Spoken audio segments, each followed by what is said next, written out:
ओम नमो भगवते वासुदेवाय। ओम नमो भगवते वासुदेवाय। ओम नमो भगवते नारायणं नमस्कृत्यं नरं चैव नरोत्तमं देवीं सरस्वतीं व्यासं ततो जयमुदीरये। नष्टप्रियासु भद्रेषु नित्यं भगवतो सेवया भगवती उत्तम श्लोके भक्तिर्भवति नष्टकीं तमादिदेवं करुणानिधानं कमलवर्णं सूर्यावतारम् अपार संसारसमुद्रसेतुं भजामहे भगवत्सर्वम्। जातभूते गुणं कुरु नमो विष्णुपादाय कृष्णपृष्ठाय भूतले श्रीमती जय पताका स्वामिनिति नामिने नमो आचार्य पादनिताय गुरुदेव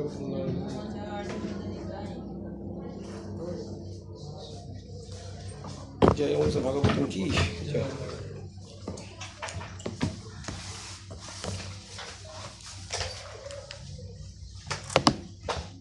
সবাই একটু ফোনটাকে সাইলেন্ট করে ফেলুন।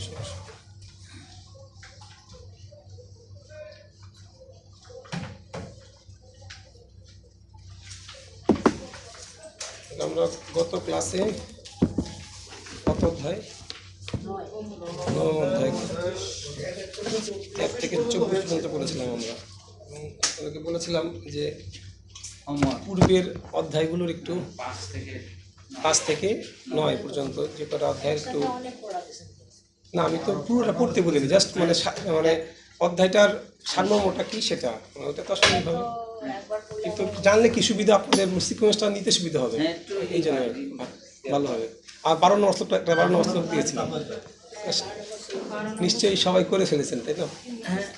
মুখস্থ না, ওই তাৎপর্যটা পড়ে এখান থেকে কী বোঝানো হয়েছে সারাংশ একটা দিয়েছিলাম। কারণ যদিও ওই অধ্যায়ের 10, 11, 12 এই 3টা শ্লোক, এটা বেশ গুরুত্বপূর্ণ 3টা শ্লোক, এবং এই 3টা শ্লোকের তাৎপর্যটা আমাদের পড়া উচিত, আমাদের বোঝার জন্য সুবিধা হবে, এবং আমাদের নিজেদের শাস্ত্রজ্ঞান লাভ করার জন্য অনেক সিদ্ধান্ত আমরা পাবো ওই শ্লোকের তাৎপর্যগুলোতে। এই জন্য আপনাদের উচিত পার্সোনালভাবে হলেও আরও ডিপলি কি ওই 3টা শ্লোকের তাৎপর্যগুলো ভালো মতো পড়ে সেখান থেকে কিছু তথ্য নিজের কাছে রাখা।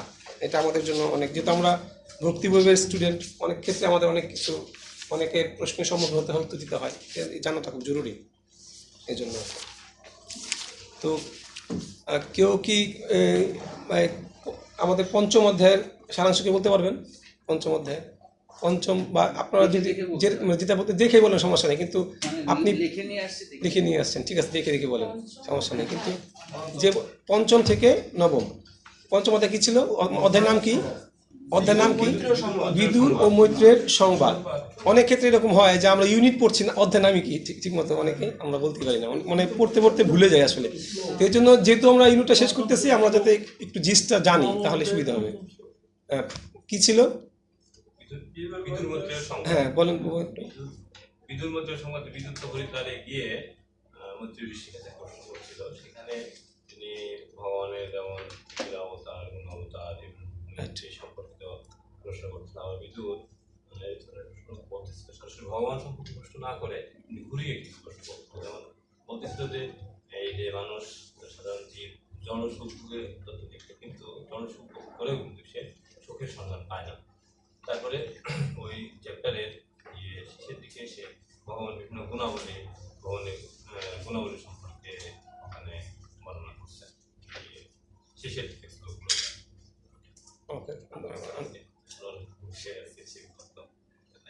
আচ্ছা, হরে কৃষ্ণ। আসলে আমি একটু ইনফরমেশন দিই আরেকটা, যে আমরা যে পর্যন্ত পড়ছি সৃজনী, আজকে 9ম অধ্যায় সৃজনী শক্তির জন্য প্রার্থনা। এরপরের যে 2-3টা অধ্যায় আর 2টা অধ্যায় কিন্তু আসলে খুব লিমিটেড পড়া। কেন? কারণ চ্যাপ্টারগুলোর নাম কি দেখবেন যে পরমাণুকালের গণনা, সৃষ্টির বিভাগ, এগুলো কিন্তু আসলে কি বলে মুখস্থ টাইপ জিনিস, এগুলো তেমন বোঝার কিছু নাই। এগুলো শ্লোক ধরে কি ভগবত সৃষ্টিগুলো বর্ণনা করা হয়েছে, জাস্ট সিকোয়েন্স, এখানে তেমন খুব বেশি নেই। কিন্তু আসলে এই যে কটা পড়েছি আমরা, এগুলোর মধ্যে অনেক কিছু আসলে, ওগুলো তো কম, ওগুলো তো এক ক্লাসে 2-3 চ্যাপ্টার শেষ করা সম্ভব। হ্যাঁ, তো এই জন্য আমাদের কিন্তু প্রায় শেষের দিকেই, সামনে হতে পরীক্ষার ডেট পড়বে, আপনার পরীক্ষা বা প্রেজেন্টেশন হবে, সম্মত হবে বললো, তো আজকে অ্যাসাইনমেন্ট দেওয়ার কথা। তো তো যাই হোক, তো এই জন্য পঞ্চম অধ্যায় বুঝতে পেরেছেন তো? পঞ্চম অধ্যায়টা কি ছিল? প্রশ্ন ছিল, প্রশ্নগুলো ছিল মানে একটু মানে বললো। আচ্ছা, ষষ্ঠ অধ্যায় আমি শেষ করতে হবে। ষষ্ঠ অধ্যায়, একটু বলি। হ্যাঁ বলেন। ষষ্ঠ অধ্যায়ে বিশ্বরূপের সৃষ্টি। বিশ্বরূপের সৃষ্টি, অর্থাৎ এটা অর্জুনের প্রশ্নের পরে, সরি অর্জুন বলেন, বিদুরের প্রশ্নের পরে এই বিশ্বরূপ সৃষ্টি প্রশ্নটা আসলো, কিন্তু মানে লিঙ্কটা দেখে না, ভালো লাগবে। সৃষ্টি রচনার প্রগতিশীল কার্যকলাপ ও ভগবানের নির্দেশনার ফলে প্রসূপ্ত অবস্থা থেকে পুনঃ প্রবর্তিত হয়। প্রলয়ের পর প্রতিটি জীবী অচেতন অবস্থা প্রাপ্ত হয়ে ভগবানের আপনার শক্তি সহ ভগবানে প্রবেশ করে। এই সমস্ত জীবাত্মা হচ্ছে নিত্যবদ্ধ জীব, কিন্তু প্রত্যেক জড় সৃষ্টিতে তাদের জড় বন্ধন থেকে মুক্ত জীব হওয়ার সুযোগ দেওয়া হয়। জড়জগতে জীব তার প্রাক্তন অপূর্ণ বাসনা অনুসারে বিভিন্ন কার্যকলাপে যুক্ত হয়। নির্দিষ্ট শরীরে বিনাশের পর জীবাত্মার সব কিছু ভুলে যায়। গর্ভদশায় বিষ্ণু রূপে প্রতিটি ব্রহ্মাণ্ডে প্রবেশ করার পর ব্রহ্মাণ্ডের অর্ধেক ভাগ জলে পূর্ণ হয়। পরমেশ্বর ভগবান শ্রীকৃষ্ণ দুই ভাগে নিজেকে বিস্তার করেন, সাহাংস এবং বিভিন্ন অংশ রূপে। তার সাহাংস প্রকাশ বিষ্ণু তত্ত্ব এবং বিভিন্ন অংশ জীব তত্ত্ব। ঠিক আছে, ওকে। আসলে আমাদের মানে আমরা বই থেকে সরাসরি না লিখে যদি আমরা একটু নিজেদের মতো করে চিন্তা, তাহলে কিন্তু আমাদের বুঝতে সুবিধা হবে, হ্যাঁ, আমাদের বলতে সুবিধা হবে। তো আসলে বিশ্বরূপের যে মূল বিষয়টা ছিল যে বিশ্বরূপ ভগবানের একটা বিশেষ রূপ, যেটা উনি জড় ব্রহ্মাণ্ড সৃষ্টির কাজে কী করেন ব্যবহার, এবং পুরো সমস্ত জড় ব্রহ্মাণ্ডটাকে ওর মধ্যে কি সমাহিত। এবং আমরা দেখতে পাই বিভিন্ন এইটাই আর কি এখানে পুরোটা বর্ণনা করা, জাস্ট এই জিনিসটা হচ্ছে এরকম প্রতিচ্ছবি বলা হচ্ছে এটাকে। আচ্ছা, মানে আর সপ্তম অধ্যায়, দেহের গতিবিধি হৃদয় থেকে উৎপন্ন হয়। দেহের গতিবিধি হৃদয় থেকে উৎপন্ন হয়। মানে প্রশ্ন বুঝি আপনি দেহের গতিবিধি কার দেহের, মানে জীব দেহের, জীব দেহের হ্যাঁ গতিবিধি হৃদয় থেকে উৎপন্ন হয়। হ্যাঁ, হৃদয় থেকে, হাড় থেকে গতিবিধি, হাড় থেকে উৎপন্ন হয় না, রক্তের মানে রক্তের পাম্প মেশিন তো হৃদয়। হৃদয় থেকে তা আপনার মানে রক্তের সঞ্চালনিত আপনার দেহের গতিবিধি আসলে এটা বোঝানো হচ্ছে। আচ্ছা, সপ্তম অধ্যায়, সপ্তম অধ্যায় আমি একটু বলেন। বলেন। সপ্তম অধ্যায় হচ্ছে বিদুরের অতিরিক্ত প্রশ্ন। প্রশ্নগুলো বলেন, তাহলে হবে। বিদুর মৈত্রী ঋষিকে আরো কিছু প্রশ্ন জিজ্ঞাসা করেন। এক হচ্ছে ভগবান যিনি অপ্রাকৃত চিন্ময়, তিনি কিভাবে জড় গুণের সাথে সম্পৃক্ত হন। আর দুই হচ্ছে জীবাত্মা শুদ্ধ হয়েও কিভাবে অজ্ঞানতায় আবদ্ধ হয় এবং ফলে ক্লেশ ভোগ করে। এর ঋষি মৈত্রী ঋষি জীব ও ঈশ্বর সম্পর্কে সকল ভ্রান্তি দূর করার জন্য ভক্তির পরামর্শ দেয়। আর হচ্ছে বিদুর মৈত্রী ঋষির উত্তরে বিদুর সংশয় দূর হলো, এর ফলে ভক্তির দূর হলো, এবং বিদুর বললেন আমার প্রশ্নগুলি হচ্ছে ভগবান শ্রীহরির লীলা বিলাস শ্রবণ করা।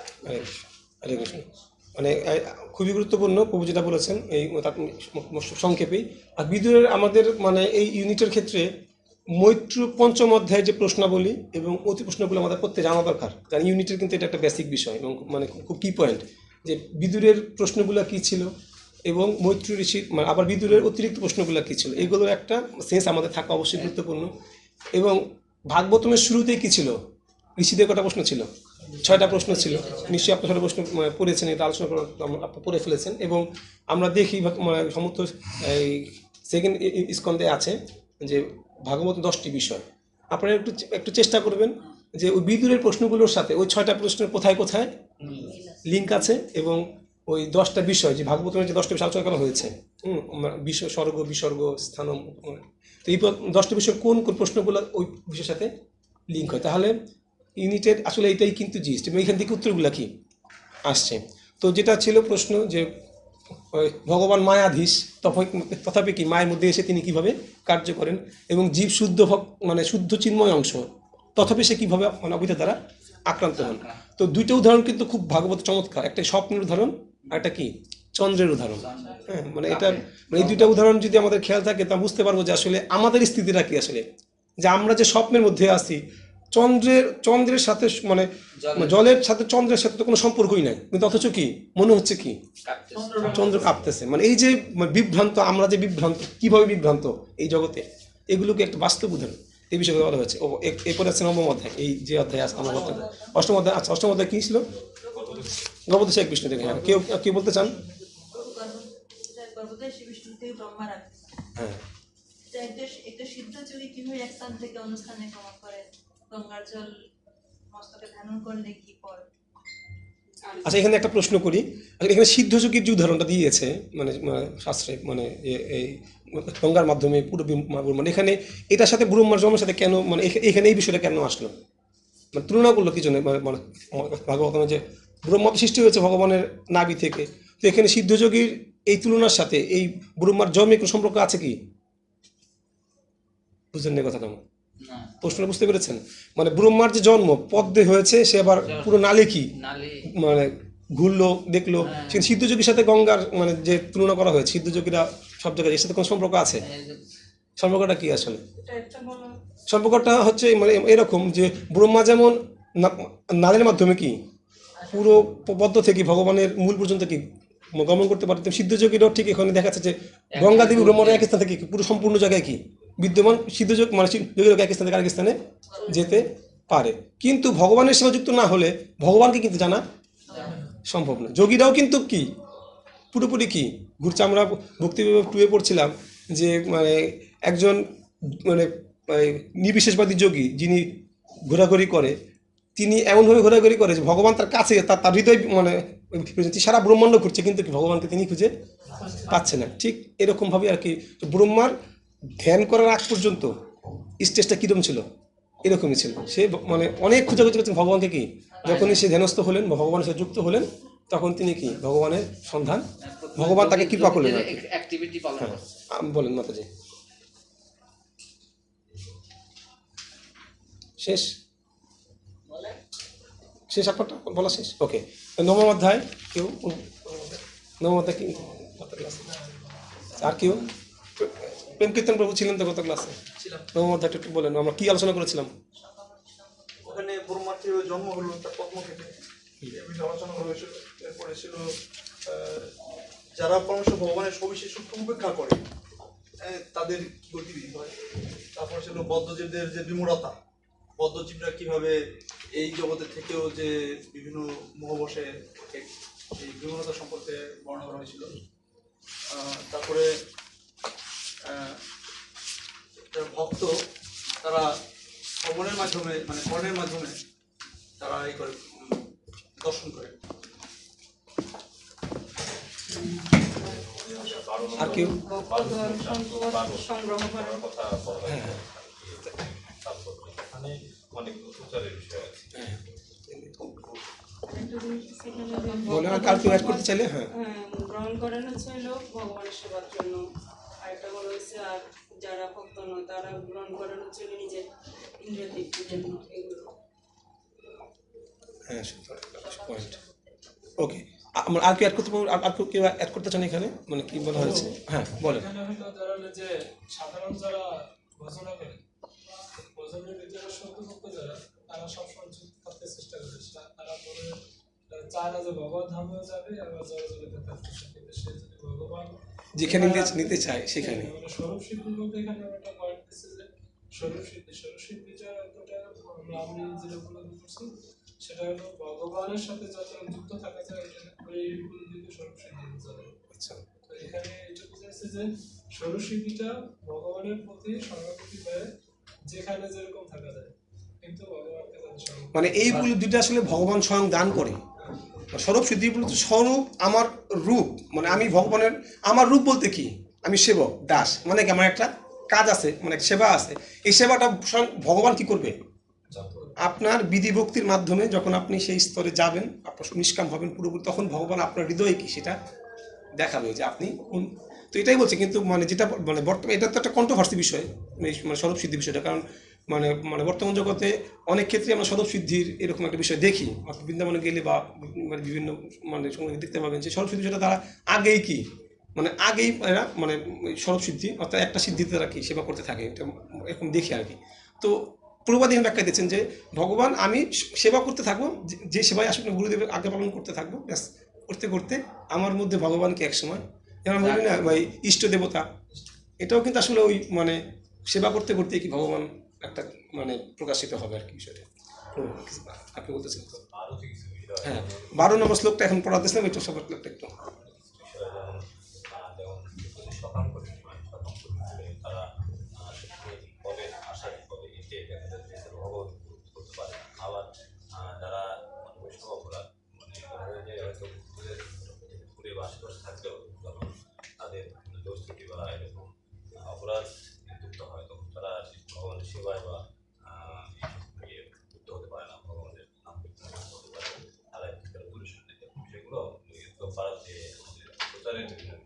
নিজে বলছেন।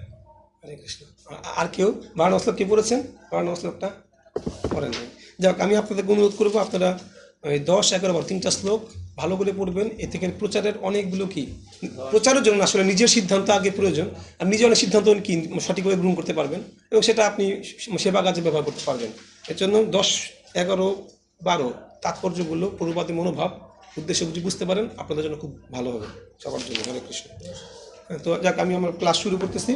তো আমরা এতক্ষণ তো দেখলাম, আসলে একটু আলোচনা করি এখানে যে 1 থেকে 25 অধ্যায়ের নাম হচ্ছে সৃজনী শক্তির জন্য ব্রহ্মার কি।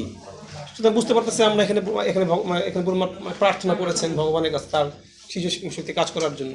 এবং দেখবেন আমরা শাস্ত্রে প্রার্থনা দেখি কয়েক জায়গায়। কাকার দেখি প্রার্থনা? ভীষ্মদেবের প্রার্থনা, কুন্তী দেবীর প্রার্থনা, প্রহ্লাদ মহারাজের প্রার্থনা দেখবো সামনে আরো। ঠিক আছে, এখন দেখতেছি ব্রহ্মাজির প্রার্থনা।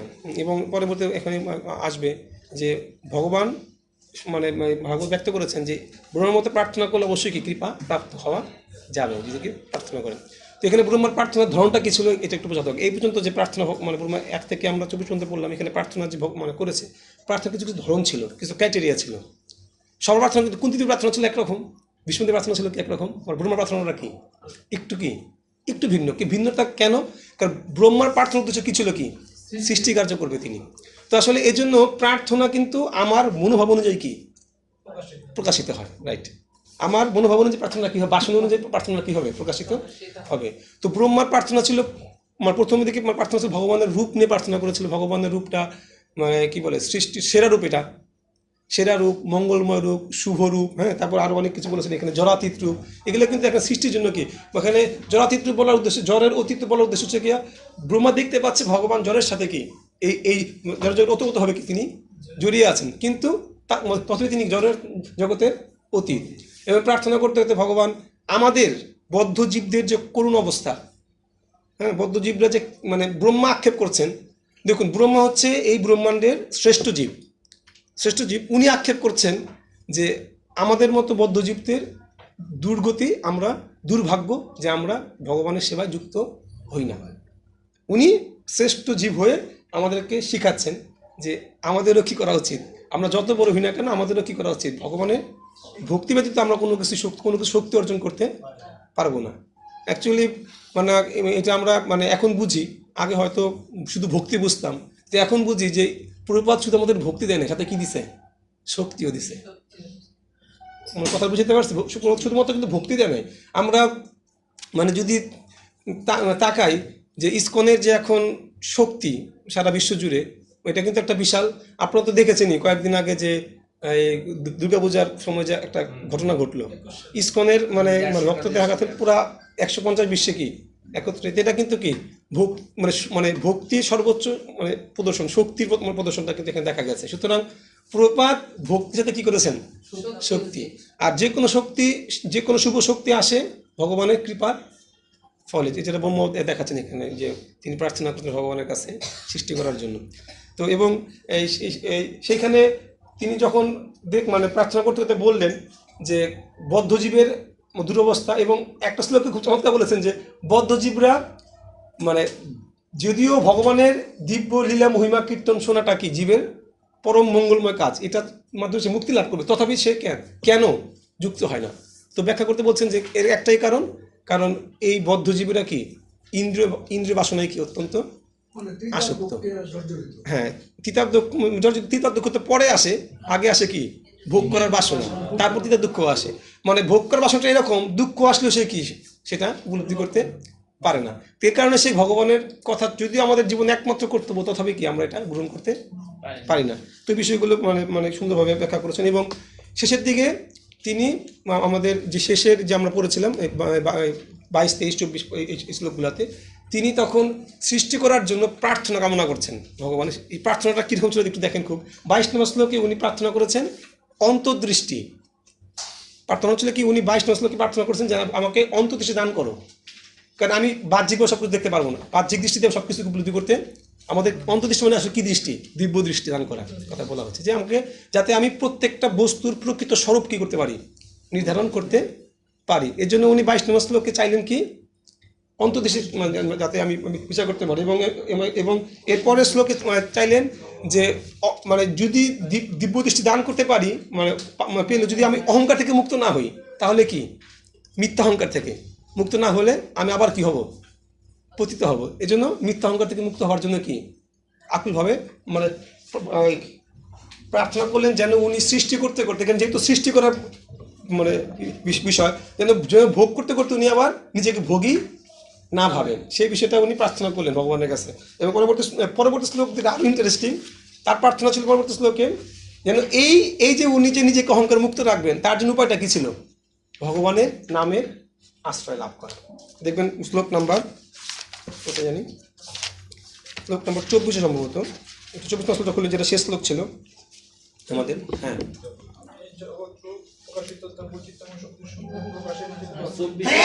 হ্যাঁ 24 নম্বর শ্লোক পড়ছিলাম। শেষ শ্লোকে ভগবান কি বলেছিল, যে তাই আমি প্রার্থনা করি যে আমার জড়জাগতিক কার্য সম্পাদন করার সময় আমি যেন বৈদিক মন্ত্র উচ্চারণের মার্গ থেকে বিচ্যুত না হই।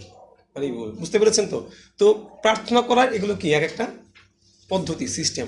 অ্যাকচুয়ালি আমরা ভক্তি জীবন মানেই আসলে কি প্রার্থনার জীবন। বাস্তবতা ভক্তি জীবন মানেই প্রতিনিয়ত, আপনি দেখেন প্রতি মুহূর্তে আমরা জপেও তো প্রার্থনা করি, জপ ছাড়া সারাদিন কি করতেছি, বিভিন্নভাবে আমরা কিন্তু প্রার্থনাই করতেছি। আসলে প্রার্থনা যার যত সঠিক মনোভাবে হবে, সে তত দ্রুত কি ভক্তি জীবনে অগ্রসর হতে পারবে। আসলে প্রার্থনাটা আসলে বোঝাটা খুবই গুরুত্বপূর্ণ। প্রার্থনার শক্তিটা বই আছে ছোট, দেখবেন প্রার্থনার শক্তি। তো প্রার্থনা কিন্তু আমরা প্রতিনিয়ত করছি, এই জন্য প্রার্থনা করার আকুলতা যত হৃদয়ে বাড়বে, তত কি ভক্তিটা সহজেই কি আমরা অনুধাবন করতে পারবো। এখানে ব্রহ্মাও দেখাচ্ছেন স্বয়ং, যিনি এই ব্রহ্মাণ্ডের সৃষ্টিকর্তা, যিনি এই ব্রহ্মাণ্ড পরিচালনা করছেন, শ্রেষ্ঠ জীব, তিনি দেখাচ্ছেন যে তিনিও কি নামের আশ্রয় থেকেই কি করতে চান, এই মিথ্যা অহংকারকে দূর করতে জন্য প্রার্থনা করেছেন।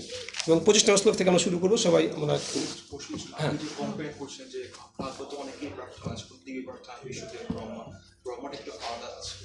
আলাদা না, হ্যাঁ আরেকটা এখানে প্রশ্ন ছিল আমার, যে এই সবার থেকে সবচেয়ে শুদ্ধ প্রার্থনা কার ছিল? আসলে ব্রহ্মা মহাজন, বিষ্ণুদেব কি মহাজন। কার প্রার্থনা শুদ্ধ ছিল, এই প্রার্থনাগুলো তার উদ্দেশ্য হচ্ছে এরকম, আমরা যেন প্রার্থনা করার সময় এদের পদাঙ্ক কি করি, অনুসরণ করি। বিষয়টা হচ্ছে এরকম। শুধু তো এদের প্রার্থনা তো আরও আছে, নরোত্তম দাস ঠাকুরের প্রার্থনা আছে, আমাদের গোস্বামীগণের প্রার্থনা আছে, পূর্বাদের কি প্রার্থনার প্রতি সারাজন প্রার্থনা করেছেন। তো প্রার্থনার উদ্দেশ্য হচ্ছে কি, জড় কোনো বিষয় কি ব্রহ্মা যে সৃষ্টিকার্য করার জন্য, সেটাও তো ভগবানের ইচ্ছা না, তো সেটা আমরা পরে দেখব। তো আসলে উদ্দেশ্য হচ্ছে কি, এই প্রার্থনাগুলো বিভিন্ন সিচুয়েশনে বিভিন্ন, কারণ একটা জীবাত্মার তো তার পূর্বের কর্মের এক একজনের কর্মটা কি এক এক রকম। তো তার সে কিভাবে আবদ্ধ হয়ে আছে, প্রার্থনা তো দুইটা সেক্টর, একটা হচ্ছে ভক্তি লাভ করা, আর একটা নিজের আবদ্ধ অবস্থা থেকে কি হওয়া, মুক্ত হওয়া। প্রথমে তো আবদ্ধ অবস্থা মুক্ত হওয়া, কে কিভাবে আবদ্ধ আছে সেই অনুযায়ী কি প্রার্থনার রকমটা চেঞ্জ হয়। এবং একটা প্রার্থনা তো কমন, ভগবানের শুদ্ধ প্রেম ভক্তি কামনা করা, অন্যাবিলাস সত্য, এটা তো কমন। তো এই যে এখন ব্রহ্মা যদি সৃষ্টি কাজ করবেন, তাই তিনি সৃষ্টি কাজও করবেন, আবার কি ভগবানের ভক্তিও, সৃষ্টি কাজটা তো ভগবানের সেবা, তো দুইটাই একসাথে মিলিয়ে ওনার প্রার্থনাটা এরকম। তো অ্যাকচুয়ালি আমরা তো জগতে আসলে যেহেতু ব্রহ্মার সন্তান আমরা, আমাদেরও তো সেই বৈশিষ্ট্য কিছু, আমরাও তো প্রতিনিয়ত কি করছি, সংসার করছি, কিছু সৃষ্টি করছি, কিছু কর্ম করছি, সৃষ্টি করার মধ্যে তো যাচ্ছি। সুতরাং এইগুলোও আমাদের জন্য কি প্রয়োজন, যে আসলে প্রার্থনা কীরকমভাবে করা উচিত, এর জন্য শিখতে হবে জিনিসটা। ওকে, আমরা 25 নম্বর শ্লোকটা একটু সবাই উচ্চারণ করবো একসাথে। 12 নম্বর শ্লোকে, তখন স্বর্গলোকের দেবতারা, তারা জড়জগতের বিভিন্ন বিভাগের প্রশাসক, হ্যাঁ, তারাও ভগবানের ভক্ত, কিন্তু তা সত্ত্বেও তারা তাদের জড়জাগতিক ঐশ্বর্য, ইন্দ্রিয় সুখ ভোগের বাসনা রয়েছে। এটি দেবতাদের জড়জাগতিক ইন্দ্রিয় সুখ। দেবতা মানে কি? দেবতা মানে হচ্ছে কি, যারা শাস্ত্রীয় বিধান কি পরিপূর্ণভাবে কি চলে, মেনে চলে ভগবত ভক্তি করে। দেখুন ভগবত ভক্তি একটা হচ্ছে কি, আমরা কর্মযোগ করছি না, কি কর্মযোগ আর ভক্তিযোগ পার্থক্য কি বলেন তো? সব জায়গায় তাহলে কর্মই আছে। জ্ঞান যোগে যান তাও কি কর্ম, কর্মযোগে যান তাও কর্ম, ভক্তিযোগও কি, তাহলে পার্থক্যটা কি আসলে? বেসিক্যালি কর্মযোগ, ভক্তি, জ্ঞান যোগ, পার্থক্যটা কি? কর্মযোগে কর্মযোগের বিষয় হচ্ছে গিয়া আমি কর্ম করব, আমাকে কর্ম করতে হবে নিজের জন্য, সেটা আমি ভগবানের কাছে অনুমোদন নিব, খাবো ভগবানকে দিয়ে খাবো, বিয়ে করার দরকার, বিয়ে করে ভগবানের মানে বৈদিক বিবাহ করব, মানে এটা আমার জন্য করব কিন্তু ভগবানকে কেন্দ্র রেখে করব। আর এটা শুধুমাত্র ভগবানের জন্য কর্ম করা, একটু পার্থক্য আছে না মানে এর মধ্যে? তো শুদ্ধ ভক্তরা শুধু কর্ম করে কার জন্য? শুধু ভগবানের জন্য কর্ম যিনি করতে পারতে সেটা হচ্ছে শুদ্ধ ভক্তিযোগ। আর আমার কর্মকে আমি ভগবানকে অর্পণ করব সেটা হচ্ছে কর্মযোগ বেসিক্যালি। বুঝতে পারছেন? তো এখানে দেবতারা তো তাদের তো বাসনা ছিল ভোগ করার, তাই তারা মানে এই জগতে আসছেন, বিভিন্ন দায়িত্ব পেয়েছেন, যার যার স্থিতি অনুযায়ী দায়িত্ব পেয়েছেন এবং তারা মানে মানে ভগবত আজ্ঞা পালন করছেন, কিন্তু আবার তাদের মধ্যে বাসনাটাও কি আছে ভোগ করা। এই জন্য তারা কি মানে শুদ্ধ, এখানে লেখাই আছে শুদ্ধ ভক্ত থেকে কি শুদ্ধ ভক্ত আরো কি উন্নত। শুদ্ধ ভক্ত কারা? তাদের স্তরটা তো অনেক। শুদ্ধ ভক্ত তো আমরা তো গীতাতে আছি যে মানে হাজার হাজার মানুষের মধ্যে একজন কি করে সিদ্ধি লাভ, হাজার সিদ্ধিদের মধ্যে একজন কি হয় ভক্ত, তার মধ্যে আবার কি শুদ্ধ ভক্ত। তো অনেক মানে অনেক দূরের বিষয় না বিষয়টা, এই আর কি। তো তার মানে এই না আমরা দেবতা উন্নত, আমাদের অবশ্যই কি আমাদের তো দেবতাদের সবসময় কি করতে হবে? প্রার্থনা করতে হবে, ভগবান শক্তি আদেশ পালন করছে প্রতিনিয়ত। ওকে, হ্যাঁ, আমরা 26 নম্বর শ্লোকটা একটু সবাই একসাথে উচ্চারণ করলাম। 25 নম্বর শ্লোকটা, হ্যাঁ। 25 সহসা বদ্ভ্র করুণ ভগবান বিবৃদ্ধ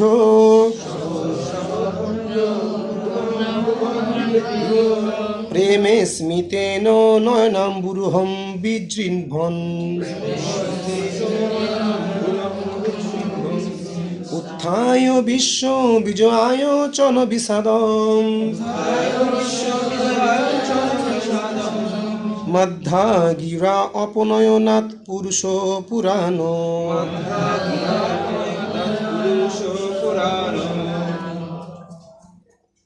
অনুবাদ। সেই পুরাণ পুরুষ ভগবান অপার করুণাময়। আমি কামনা করি যে তিনি যেন তার নয়ন কমল উন্মিলিত করে স্মিত হাস্য সহকারে আমার প্রতি তার আশীর্বাদ বর্ষণ করেন। তিনি কৃপাপূর্বক সমুদূর বাক্যে উপদেশ প্রদান করার মাধ্যমে সমগ্র জগতের উত্থান সাধন করতে পারেন এবং আমাদের বিষাদ দূর করতে পারেন। তো এই শ্লোকে দেখুন ব্রহ্মা কিন্তু বিষাদ শব্দটা কি করেছেন, মানে তিনি যে বিষাদগ্রস্ত হবেন এটা কিন্তু কি বাস্তবতা। দেখুন এই জগতে মানে ব্রহ্মা ধ্যান করে এটা উপলব্ধি করতে পেরেছেন যে জগৎটা কি সুখের জায়গা নয়। যেন শুরু করার আগে উনি যে বিষাদগ্রস্ত হবেন এটা তিনি উপলব্ধি করে ফেলেছেন এবং তাই তিনি চাচ্ছেন কি ভগবানের দিব্য কৃপা যেন সবসময় থাকে, তাহলে উনার বিষাদগ্রস্ত হওয়ার আর সুযোগ থাকবে না। এটা কিন্তু একটা খুব গুরুত্বপূর্ণ শিক্ষা। এবং দেখবেন আমাদের আমাদের আমাদের এই মানে এই জগতে আমরা জানি সবাই যে ভগবানের সেবা ব্যতীত আর কি। এবং দেখুন আরেকটা বিষয়, সেবা মানে ব্রহ্মা সেবা চাচ্ছেন এবং দেখবেন আমরাও কিন্তু সেবা করতে করতে কি হই বিষাদগ্রস্ত হই না। সেবা আমরা কি সবসময় কি পূর্ণ মনোভাবে সেবা করতে পারি? সবসময় সেবার কি মানসিকতা ঠিক থাকে সবার? না, থাকে না। কিন্তু আমার তো থাকে না যে সবসময় কোনো সেবা বেশি আসলে সেবা করতে করতে আমরা সেবার প্রতিও কি হই বিরক্ত হই। এটাও কিন্তু কি হ্যাঁ দেখুন সেবা করতে যে আপনি শারীরিকভাবে সমস্যা পড়তে পারেন, আপনি আর্থিক সমস্যায় পড়তে পারেন সেবা করতে গিয়ে, কিন্তু কখনো সেবার প্রতি কি আসা উচিত না বিরক্তি। হয়তো এটা আপনার অক্ষমতা বা আপনি হয়তো এটা আমরা হয়তো এটা পারছি না, কিন্তু সেবার প্রতি কখনো কি আসেন সেবা যদি সেবার আরেকটা হচ্ছে আনন্দ। সেবার মানে পরিভাষা যদি দেখি সেবার আরেক নাম কি সেবানন্দ। মানে আমরা আমাদের যে মানে পঞ্চম পুরুষার্থ কি কি আছে ধর্ম অর্থ হ্যাঁ কাম মোক্ষ এবং পঞ্চম পুরুষার্থ কি প্রেম, এর উপরে কি আছে সেবা। বুঝলেন নাই কথাটা? প্রেমানন্দের উপরেও কি আছে সেবানন্দ। সেবানন্দ হচ্ছে কি মানে সর্বোচ্চ স্তর। তো সেবা করলে সেবা আনন্দ পরস্পর কি একদম অঙ্গিভাবে কি জড়িত, কিন্তু যে কখনো আমরা পূর্ণানন্দ পাই না যখন আমরা পূর্ণরূপে কি সেবা করি না, পূর্ণ মনোভাব নিয়ে সেবাটা করি না। এজন্য আমরা কি হই কর্ম করলে সেখান থেকে কি আসবে বিষাদ আসবে। কর্মের মানে কর্মের সাথে বিষাদ কি একসাথে জড়িত। তো যখনই সেবার ব্যতিদিকে মানে সেবার মনোভাব যেখানে ক্ষুণ্ণ হবে যেটুক মাত্রায় কর্ম আসবে সেটুক মাত্রায় কি আসবে আপনার। তো ব্রহ্মা এখানে কি বুঝতে পারতেন, এই জন্য তিনি প্রার্থনা করতেছেন যে ভগবান তুমি তোমার হাসির দ্বারা কি আমার হৃদয়ে সেই কৃপা দান জন্য আমি সবসময় কি বিষাদ থেকে কি থাকতে পারি দূরে থাকতে পারি। এটা হচ্ছে কি আপনার নাগাবাস রেস্টুরেন্ট আছে, Restaurant, ওই যে রাঁধুনি আছে আমাদের নির্মাণ করে। তাই আমি যাওয়ার পরে ম্যানেজার বলতেছে 8টা 8:30 বাজে একটা সালাদ একটু ভেজে দেন। আমি বলছি, এখন ফ্রেশ ট্রেশ হয়ে আসছে, এখন সেবা করতে মন চাইতেছে না। আমি বলছি, দেখেন আরে বাহ। আপনার কিন্তু অহংকার হয়েছে, কেন? তা আমি কেন করবো, আমার তো কাজ শেষ। আমি বলছি, দেখেন এখন যদি কাজ করেন আপনার কিন্তু ধৈর্য বাড়বে, আর যদি কাজ যদি না করেন তাহলে কিন্তু অহংকার আপনার জমা থাকবে। তাহলে আপনি কাজ করেন দেখবেন কিন্তু অহংকারটা খুলে যাবে। তারপরে আর কি করছে আর কি। আরে বাহ। না এটি বাস্তবতা, এগুলো আসলে প্র্যাকটিক্যালি এগুলো যার যার যে প্রত্যেকের জীবনে কম বেশি আছে। সেবা করলে মানে সেবার যে আসলে একটা আলাদা তৃপ্তি বা আনন্দ এবং এটার যে শক্তি, এটা আসলে ভক্ত মাত্র উপলব্ধি করবে। হ্যাঁ, যে সেবা করলে যে দিব্যানন্দ আসে। হ্যাঁ, প্রভু, এই যে বলেন যে সেবায় আনন্দ, এটা ঠিক, সেবায় আনন্দ, কিন্তু সেবা করতে যে যদি দ্বন্দ্ব লেগে যায় সেই ক্ষেত্রে কি করা উচিত? আচ্ছা, সুন্দর সুন্দর কথা। যদি সেবা করেন তাহলে কি দ্বন্দ্ব লাগার সম্ভাবনা নাই। দেখুন, দ্বন্দ্ব কিন্তু আসলে মানে চিন্ময় জগতের যে, হ্যাঁ বুঝতে পারছি। না না, আমি একটু বুঝে বলি, সে দ্বন্দ্বটা হচ্ছে মানে বিশেষ করে আমাদের মালা সেবাটা ফুল নিয়ে যুদ্ধ করবো, মানে কে ভালো ফুল নেবে, কে ভালো এটা তো মালাটা এটা তো মধুর দ্বন্দ্ব। শুনেন, চিন্ময় জগতের সেবা নিয়ে দ্বন্দ্ব আছে। এক পাঠে শুনছিলাম, পাঠে শুনছিলাম যে একজন ভক্ত মানে ফুলের মালা গাচ্ছে সুন্দর করে, ভগবান ফুলের মালা পড়াইছে। আরেকজন সেবক সে ফল দিয়ে মালা বানানো করছে। তো আরেক ভক্ত, হ্যাঁ এত ভারী মালা ভগবান কিভাবে পড়ে, ভগবান কাঁপতো, মানে অনেক ব্যথাতুর হয়ে যাবে মানে ফলের মালা পড়ে। তো এইগুলো হচ্ছে কি সেবার দ্বন্দ্ব। এগুলো কিন্তু আসলে দ্বন্দ্ব না, এগুলো হচ্ছে সুস্থ প্রতিযোগিতা। হ্যাঁ, তো আপনাদেরটা তো হয়তো সুস্থ প্রতিযোগিতা, কে ভালো ফুলের মালা নেবে অবশ্যই। এখন যখন আপনি ধরেন পাবেন না ফুলের মানে ভালো ফুলের মালা, আপনি ধরেন পেলেন না, তার মানে আপনাকে এটা তো মেনে নিয়ে সামনে গিয়ে যেতে হবে। তো আমি এই প্রশ্নটা প্রেম ভক্তি প্রভুর হ্যাঁ, ক্লাসে বলেছিলেন প্রশ্ন করেছিলাম যে প্রভু, তিনি কিন্তু দিয়েছেন। তখন এমন ক্লাসে এমন কথা উঠেছে যে প্রভু, তাহলে আমি যখন মানে এই সেবাটায় এমন দ্বন্দ্ব হয় মানে প্রতিদিন, মানে কে ভালোটা নেবে, কে সুন্দর করবে, এটা নিয়ে প্রতিদিন প্রায় দ্বন্দ্ব লেগেই থাকে। অনেক সময় মেনে নেওয়া যায়, অনেক সময় যায় না। জানা বলতে ঠিক আছে করো, যেটুকু প্রয়োজন সেটুকু তো লাগবে। পরে প্রেম ভক্তি প্রভু বলছে যে যদি এমন দ্বন্দ্ব লেগেই যায় তাহলে তুমি ফুলটা তাকে দিয়ে তার পিছনে দাঁড়িয়ে তুমি তাকে হাওয়া করবে। আমি তো উপরে এখনো যেতে পারিনি যে আমি আমার এটা দিয়ে আমি তাকে হাওয়া করবো। না, এখন আমি বলি আপনি যেতে পারেন, মানে এটা বলাটা বলছি তো, মহারাজ আপনাকে মানে একটা মানে কি বল সলিউশন দিয়েছেন, আপনি এটা মানলেই কি সে যায় চলে যেতে পারেন, মানার হচ্ছে কথা। এখন মানলেই আপনি তো নিজে করছেন না, আপনি কি আদেশ মানছেন, সিম্পল। আপনি তো জানতেছেন না যে তাকে দিয়ে আমার বাতাস করা উচিত, এটা মহারাজ কি আপনাকে একটা কৃপা করেছেন উত্তরটা দান করে। সুতরাং এটা করাটাই কি আপনার সেই স্থিতিতে পৌঁছে যাওয়ার একটা লক্ষণ। হরে কৃষ্ণ। আবার আমার মনে হয় বাতাস করতে হয়তো উনি এটাকে ওইটা সিচুয়েশন, তখন তো কৃষ্ণের ইচ্ছা অনুযায়ী করেই হবে। ঝগড়াটা বেশি বলে যে ও আমাকে উস্কানি করতেছে বা টিটকারি করতেছে। আমার মনে হয় প্রভু না, এখানে একটা বিষয় আছে প্রভু, যদি মনোভাব ঠিক থাকে আমাদের, অ্যাকচুয়ালি কিছু বিষয় আছে যে হয়তো বাতাস করতেছি কিন্তু কি মানে তার আমার মনোভাবটা কি সঠিক না। যদি আমাদের সত্যি সত্যি মনে হয় যে না ঠিক আছে, ও যখন ভালো করে সেবা করতে চাচ্ছেই। শুনেন, অ্যাকচুয়ালি আমি ভাগবত এক জায়গায় পড়েছিলাম, মহৎ ব্যক্তিদের একটা বৈশিষ্ট্য হচ্ছে সেবায় লাগানো, জীবাত্মাদের কি সেবায় লাগানো। এটা আমি তুলনা করতেছি না, মানে ধরেন আপনি সেবা করতেছেন, এখন আপনি হয়তো ভালো ফুলের জন্য, কিন্তু আপনার হয়তো ও কি এটা নিয়ে যেতে চাচ্ছে, এবং ও তো ফুলের সেবা করতেছে, তা আপনার তখন যদি ওকে সহযোগিতা করেন তাহলে কি হবে, আপনার নিজের সেবাটাও হইলো, এ থেকে ওর মানে সেবা ভালো মতো হইলো, এতে দুইটা কাজই দ্বন্দ্ব বাঁচলো না, আবার কি সেবাটা পূর্ণগুলো হইলো। ঠিক আছে, এক্ষেত্রে দেখা যাচ্ছে যতটুকু প্রয়োজন তার চেয়ে অধিক নিয়ে যাচ্ছে, মানে এইটা নিয়ে দ্বন্দ্বটা লাগে। এই কথায় কথায় একদিন আমি এই কথাটা মানে এখানে বলেছি যে আমাকে এই প্রশ্নটা বলেছে, পরবর্তীতে একমাত্র যে আমাকে এটা নিয়ে মানে একটু ঠিক আছে, আমরা এই সমাধানটা আসলে ওইখানে যারা আছে, তবে হ্যাঁ একটা নির্দেশনা থাকলে যে কোন কোন ফুলের মালাগুলোর জন্য কি ধরনের ফুল প্রয়োজন, একটা সঠিক নির্দেশনা থাকলে হয়তো এই বিষয়গুলো একটু কমে যাবে। কারণ অনেক ভক্ত হয়তো ফুলের মালা গাঁথতে আসে, তারা হয়তো জানেও না যে মানে কোন মানে এর জন্য কতটুকু মালার কতটুকু কোন ফুলটা বেশি প্রয়োজন, এগুলো একটু নিতে থাকলে পরে সুবিধা হয়ে গেছে। ঠিক আছে, আমরা সামনে আগে। হ্যাঁ, হরে কৃষ্ণ। প্রভু জানি কি বলতেছিলেন, মাঝখানে থামাই দিলাম আপনার, সরি ভাই। যেহেতু মাতাজির স্টুডেন্ট, হ্যাঁ উনি আর অন্যান্য যারা আছে ওরা মনে হয় স্তরে হয়তো আসে নাই, মাতাজি আজকে গালে শুনলো, আমার মনে হয় যারা ভালোটা হয় মাতাজি তাদের ভালোটা দিয়ে উনি লাস্টে যেগুলো নিম্নমান্য থাকে ওগুলো দিয়ে মাতাজি যাতে সমাধান করে। আলটিমেটলি আসলে আসলে ভগবান আমাদের কাছে কি নেয় বলেন দেখি? শুধু তো গ্রহণ করবে তো ওইটুকু, আর তো কিছু গ্রহণ করবে না আসলে। আপনি যদি মানে ফুলের মালা যদি পৌঁছেও যায় মালাটা, ভগবান তো আসলে দেখবে না, দেখবেটা কি? ভগবান তো বলার সোলাই পাইছে একটা মানে কি বলে একটা লীলা মনে পড়লো জগন্নাথের, শেয়ার করবো একটু লীলাটা। এই জগন্নাথ লীলাটা মনে পড়লো এরকম, মনোহর দাস নামের এক ভক্ত ছিলেন, মনোহর দাস। জগন্নাথের যারা মালা গাঁথে তাদের নাম কি জানেন? সম্ভবত তাদের খাসিয়া বলা হয়, যারা শুধুমাত্র মানে তারা জন্মগতভাবে কি শুধু ভগবানের জগন্নাথের জন্য মালা গাঁথেন, এরকম একটা সম্প্রদায় আছে, দল আছে, প্রক্রিয়া সম্ভবত এরকম বলা হয়। তো মনোহর দাস তিনি অনেক দিন কি করছেন, মানে পাহাড় পর্বতে এই ভগবানের মানে আরাধনা করছে। তো হঠাৎ করে তার মানে বাসনা হইল যে সে ভগবানকে ফুলের মালা অর্পণ করবে।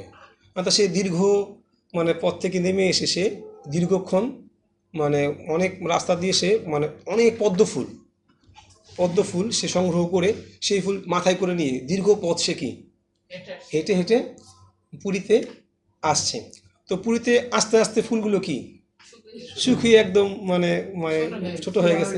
হ্যাঁ, তো যখন সে ফুলে আসছে, যখন ওই যারা ওই দল ছিল মালা গাঁথতে বলছে, তারা কি এই ফুল নেবে না, তারা রিজেক্ট। তো এটা শোনা মাত্রই মূর্ছা গেছে ওই মনোহর দাস যে ভক্ত ছিল, মূর্ছা গেছে, কারণ তার এত কষ্ট হয়েছে যে ভগবানের তার মালা তার ফুলের মালা কি গ্রহণ করে নাই। সে দেখেন এখানে শিক্ষাটা কি, সে কিন্তু আর ঝগড়া করে নাই, কেন আপনার ফুল দেবেন না, আমি এত কষ্ট করে আনছি, এই সে একদম একদম। কিন্তু তার কিন্তু ঝগড়ার মুড না, তার কি তার কষ্ট যে ভগবান আমার সেবাটা গ্রহণ করে নাই, এখানে সে মনোভাবটা আর কি। হ্যাঁ, সে ওইটা ভেবেই সে কি সঙ্গে সঙ্গে কি মূর্ছা, এবং মূর্ছা যাও এবং তৎক্ষণাৎ কি ফুলগুলো কি কাঁচা হয়ে গেছে, এবং সে যখন সে থেকে উঠে তখন ভগবান ফুলগুলো কাঁচা এবং খাসিয়ে তখন সংখ্যায় বলতেছে এক সময় কম মালা গেঁথে। তো এটাকে বলা হয় পদ্মবেশ, একটা মানে লীলা আছে না, যখন ওই দিনে মানে পদ্মবেশ ধারণ করে ওই মালা দিয়ে, তো ওই লীলা থেকে জিনিসটা আসছে আর কি।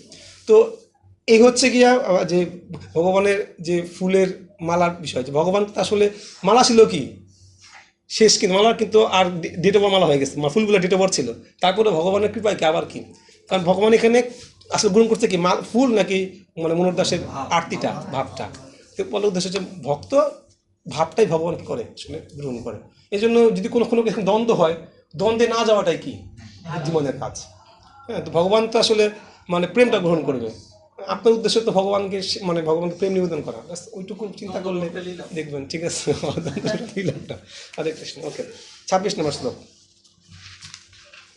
এই পড়ে যান মনোবার্তা। হ্যাঁ, সিরিয়ালি মহিষমূর্তি বললেন, এই বিদুর ব্রহ্মা তার আবির্ভাবের উৎস পরামর্শ ভগবানকে দর্শন করে তার কৃপা লাভের জন্য মন এবং বাণীর ক্ষমতা অনুসারে প্রার্থনা করেছিলেন। এইভাবে প্রার্থনা করে তিনি নীরব হয়েছিলেন, যেন তার তপস্যা জ্ঞান বা প্রচেষ্টা এবং ধ্যান করার ফলে তিনি পরিশ্রান্ত হয়ে পড়েছিলেন।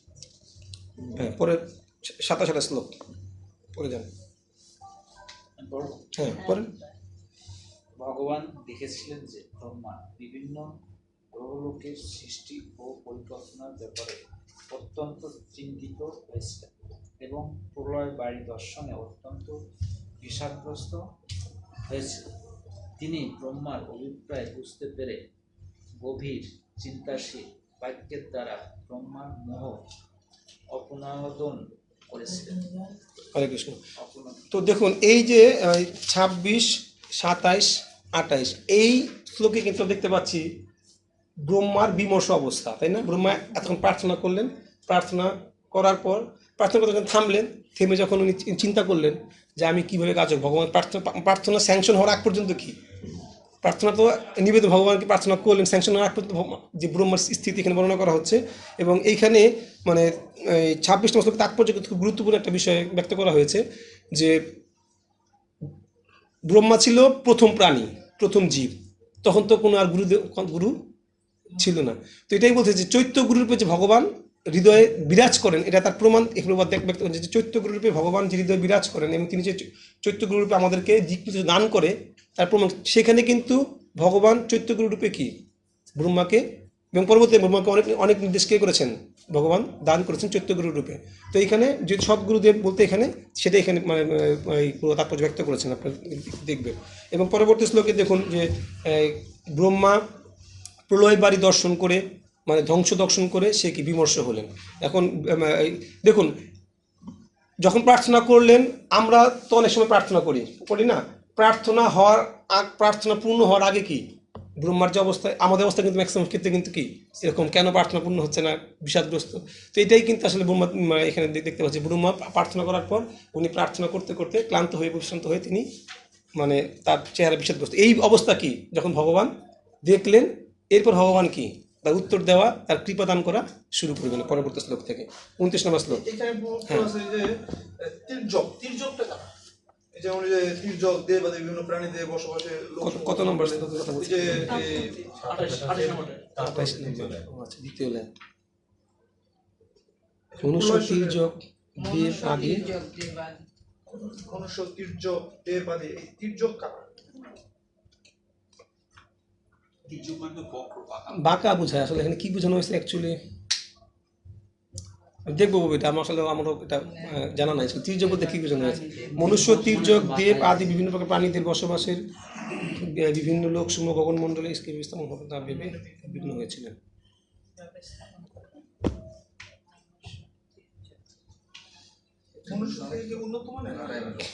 এখন আমরা তো তির্যক শব্দটা প্রথম দেখি নাই, তো আমরা গন্ধর্ব দেখেছি, কিন্নর দেখেছি এবং অনেক মানে, কিন্তু তির্যক আসলে কি বোঝানো হচ্ছে, আসলে এখানে ওদের বোঝানো হচ্ছে কিনা, আচ্ছা পরে আমরা একটু দেখবো, ঠিক আছে বিষয়টা আসলে কি। পরবর্তী শ্লোক। শ্লোক 29। শ্রী ভগবান উবাচ, পরমেশ্বর ভগবান তখন বললেন, হে বেদগর্ভ ব্রহ্মা, সৃষ্টি কার্য সম্পাদনের বিষয়ে তুমি বিষাদগ্রস্ত বা উদ্বিগ্ন হইও না। তুমি আমার কাছে যা প্রার্থনা করেছো তা পূর্বেই তোমাকে প্রদান করা হয়েছে। পূর্বেই ভগবান তাকে কি করেছে, এটা প্রদান করে। যেহেতু ভগবান ব্রহ্মা নাভি থেকে সৃষ্টি হয়েছেন, ভগবানের নাভিতে ব্রহ্মা সৃষ্টি হয়েছেন, তো সেটা প্রদান করেই কি তাকে সৃষ্টি করেছেন, সেটাই বলছেন ভগবান। একটু প্রথম প্যারা তাৎপর্যটা পড়বেন একটু, ক্লাসে আছে।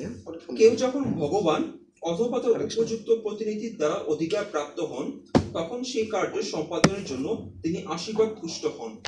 তবে ব্যক্তিগতভাবে সবসময় সেই দায়িত্ব সম্পাদনে তার অক্ষমতা সম্বন্ধে সচেতন থাকা উচিত এবং সর্বদাই সেই কর্তব্যের সার্থক সম্পাদনের জন্য ভগবানের কৃপার প্রতীক্ষা করা উচিত। কোনো বিশেষ গুরুত্বপূর্ণ দায়িত্ব দেওয়া হয়েছে বলে তার কখনো গর্বোদ্ধত হওয়া উচিত নয়। এই প্রকার দায়িত্বভার যিনি লাভ করেন তিনি অবশ্যই ভগবান এবং তিনি যদি ভাগ্যবান এবং তিনি যদি সর্বদা পরমেশ্বর ভগবানের ইচ্ছা অধীনে থাকেন, তাহলে তিনি নিঃসন্দেহে সেই কার্য সম্পাদনে সাফল্য মণ্ডিত হবে। হরি বল। বুঝতে পেরেছেন বিষয়টা?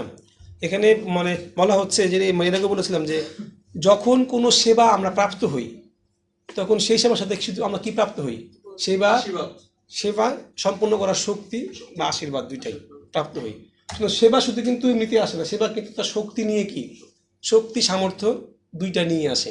শুধুমাত্র আমাদের কি করতে হয়, আমরা যদি পাত্র ছোট হই, পাত্রটা কি করতে হবে, আমাদেরকে সেবার শক্তি লাভ করার জন্য হয়তো আমাদেরকে অপেক্ষা করতে হবে।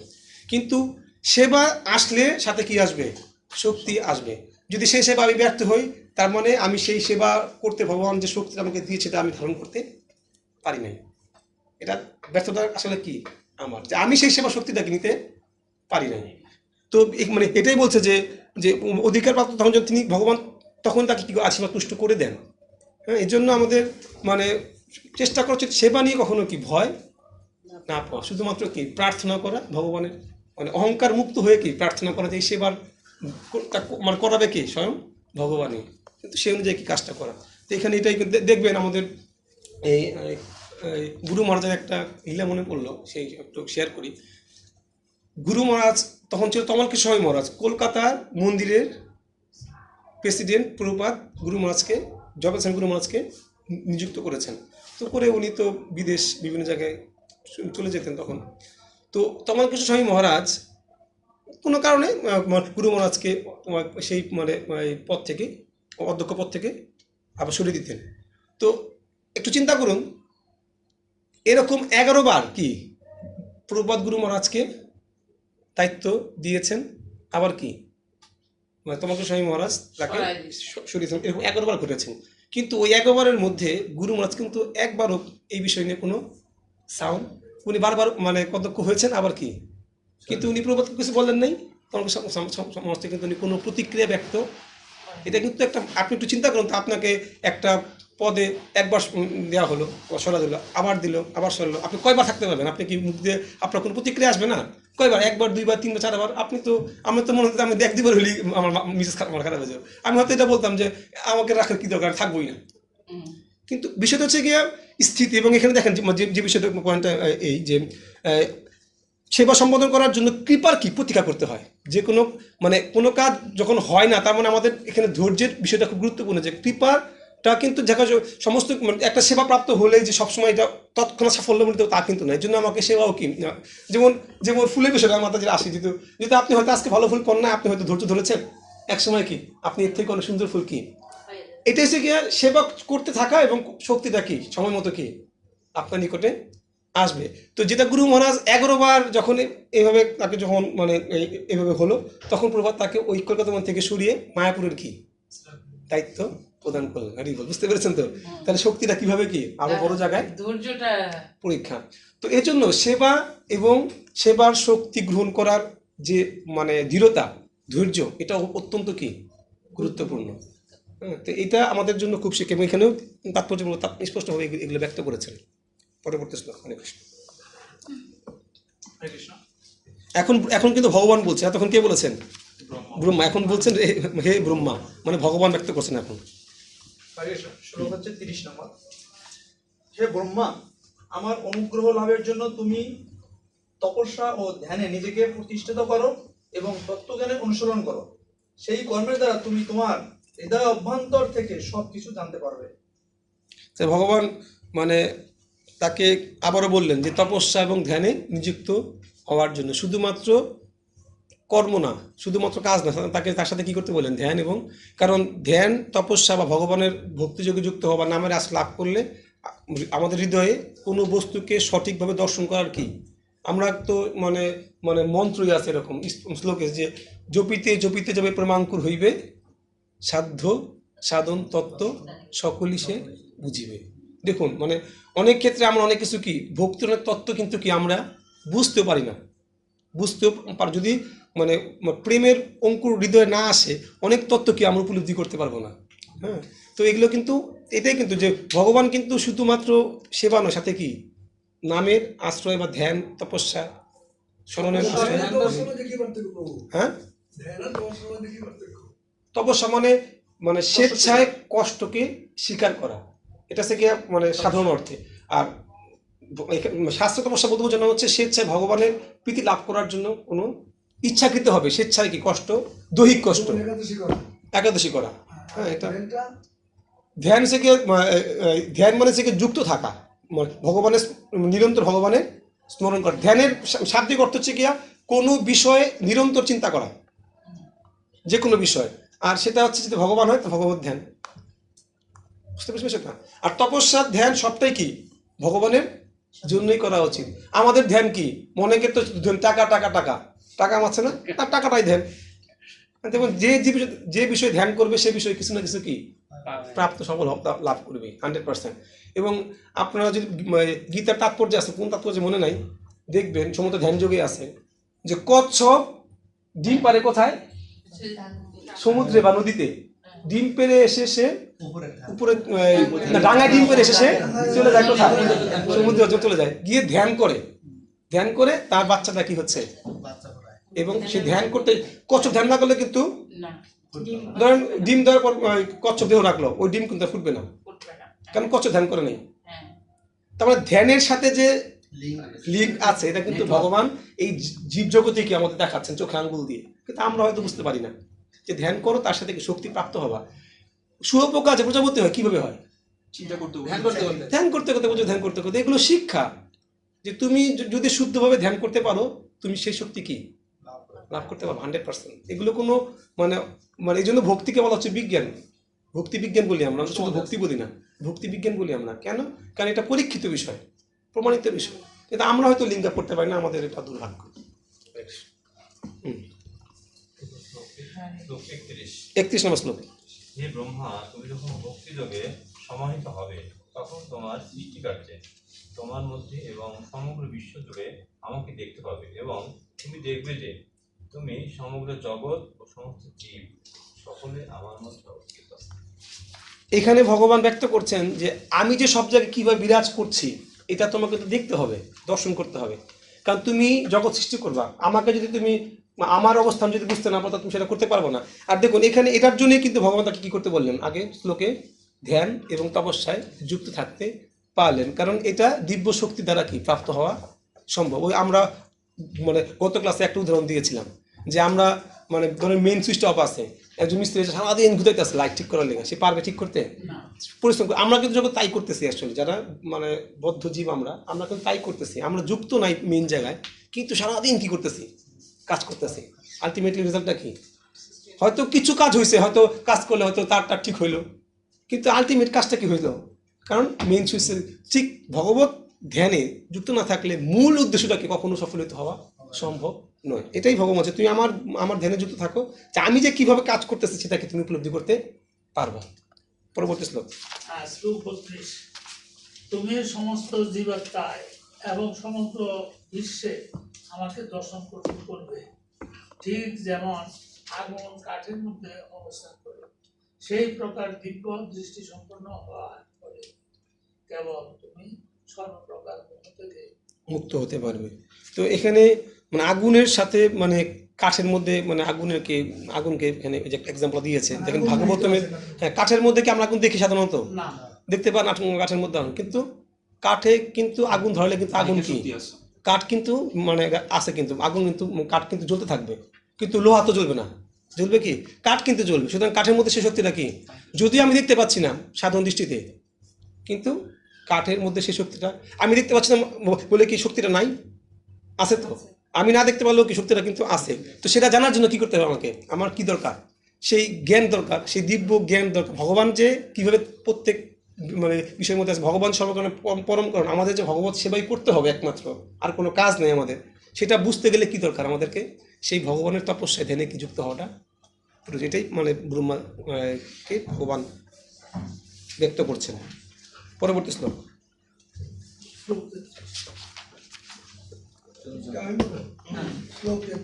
তুমি যখন স্থূল এবং সূক্ষ্ম দেহের ধারণা থেকে মুক্ত হবে এবং তোমার ইন্দ্রিয়গুলি জড়া প্রকৃতির সমস্ত প্রভাব থেকে মুক্ত হবে, তখন তুমি আমার সহযোগে তোমার শুদ্ধ স্বরূপ উপলব্ধি করতে পারবে।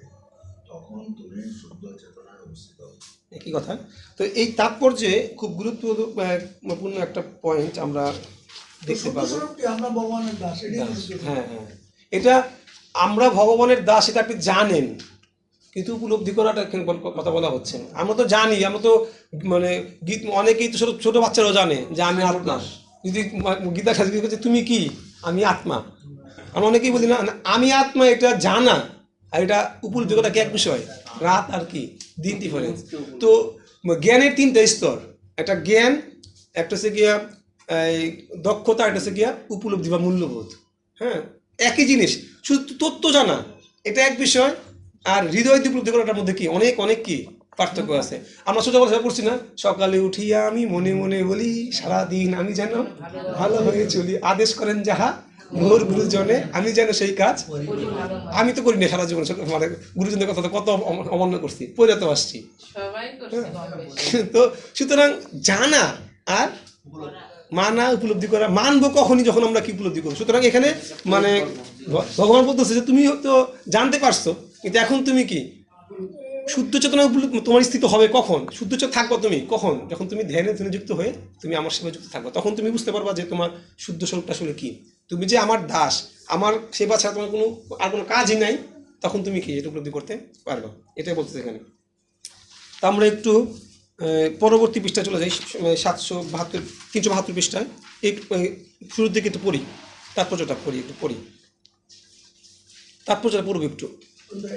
দাসত্বের কথা শুনলে তারা ভয়ে আটকে ওঠে, কেননা তাদের দিব্য অবস্থিতি সম্বন্ধে কোনো জ্ঞান নেই। চিন্ময় প্রেমময় সেবার ক্ষেত্রে সেবক ও ভগবানেরই মতো অতি স্বাধীন।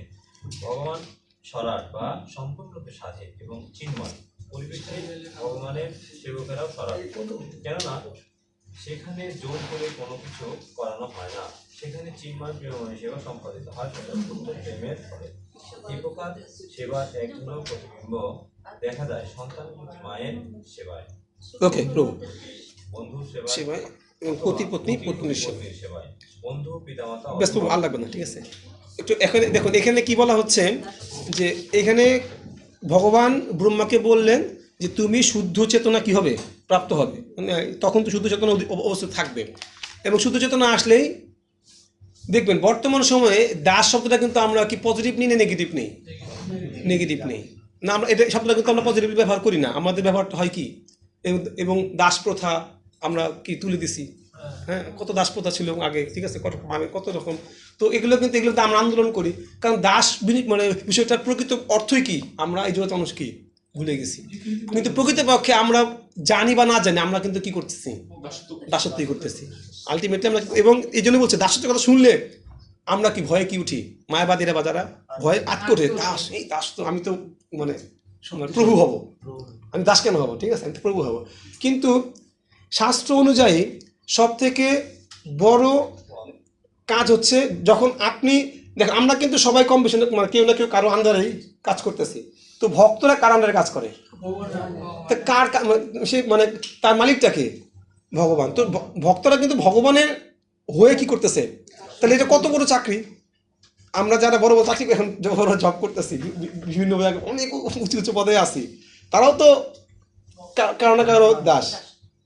হাসিনাও তো কারো না কারো কথা মানতেছে। সেবা করি এবং সেই সেবা তারা দাস হিসেবে নেই, হ্যাঁ, তাহলে মা তার ছেলেকে যে সেবা করে, তো মা তো ছেলে, আবার ছেলে মাকে সেবা করতেছে, মানে অ্যাকচুয়ালি আলটিমেটলি করে, পত্নী স্বামীকে করে, প্রত্যেকের সেবা করতেছি আমরা। কিন্তু এটা শুনে আমরা কি, এর জন্য সব থেকে বড় দাসত্ব হচ্ছে কি, সেবা হচ্ছে কি ভগবানের। যখন আমরা চাকরি করি, আমরা চাকরি করছি কার, আসলে ভগবানের। এর থেকে বড় পথ আর নাই।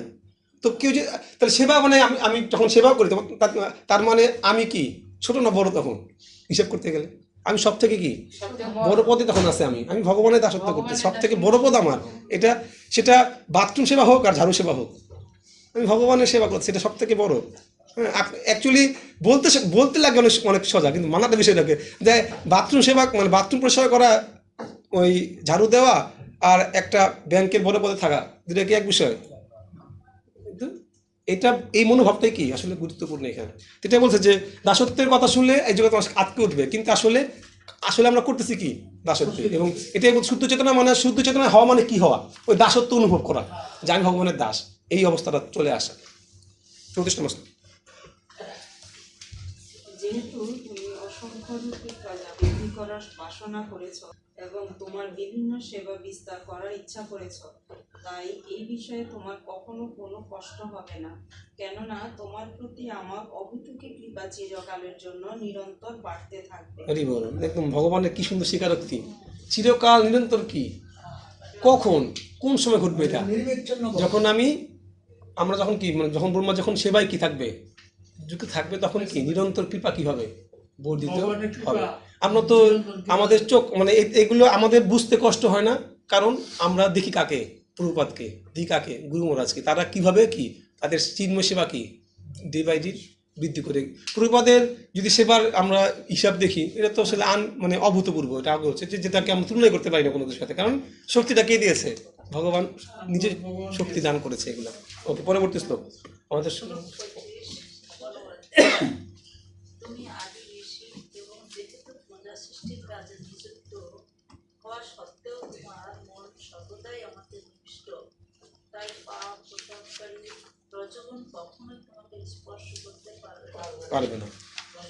রজগুণ পাপ শুরু হয় কি, কাম এসো, ক্রোধ এসো, রজগুণ সমুদ্ভব। রজগুণ প্রবেশ করতে পারে এখানে, মানে ভগবান কিন্তু স্পষ্ট মানে ব্যক্ত করেছেন, যদি মন যদি ভগবানের সৃষ্টিকার্যে, যে কোনো সৃষ্টিকার্যে মন যদি ভগবানের প্রতি নিবিষ্ট না হয়, তা সেখান থেকে কি আসবে, রজগুণ তৈরি হবে। হ্যাঁ, এবং রজগুণ তৈরি হলে সেখান থেকে কি হবে, পাপ।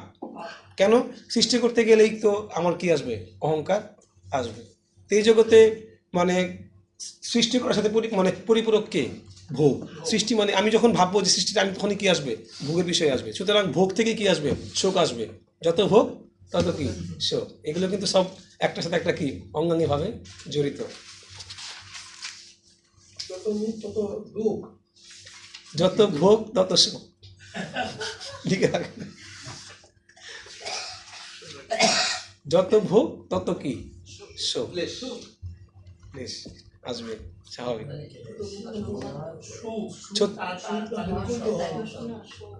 শোক শোক সুখ বলি নাই তো ভাই, সুখ বলছি নাকি? হ্যাঁ হ্যাঁ কৃষ্ণ। শোক শোক শোকাগ্রস্ত হওয়া, শোক, হ্যাঁ দুঃখ দুঃখ, ইয়েস, তত শোক আর কি। আচ্ছা শ্লোক নাম্বার 36 যাই আর আমরা পড়ি। যদিও বদ্ধ জীবদের পক্ষে আমাকে জানা দুষ্কর, আজ তুমি আমাকে জানতে পেরেছ, কেননা তুমি জানো যে আমার রূপ পূর্ণ জড় পদার্থ, বিশেষ করে 5টি স্থল এবং 3টি শুকনো তত্ত্ব থেকে নির্মিত হয়। স্থল হবে না স্থূল হবে, সম্ভবত স্থূল হবে, মানে 5টি স্থূল এবং 3টি সূক্ষ্ম তত্ত্ব দিয়ে নির্মিত হয়নি আমার শরীর, ভগবান বলে দিচ্ছে এখানে স্পষ্টভাবে। এবং বদ্ধজীবদের পক্ষেও কি জানা দুষ্কর, এটাও ভগবান ব্যক্ত করেছেন, শুধু ভক্তরা কি জানতে পারবে। পরবর্তী শ্লোকে চলে যান, 37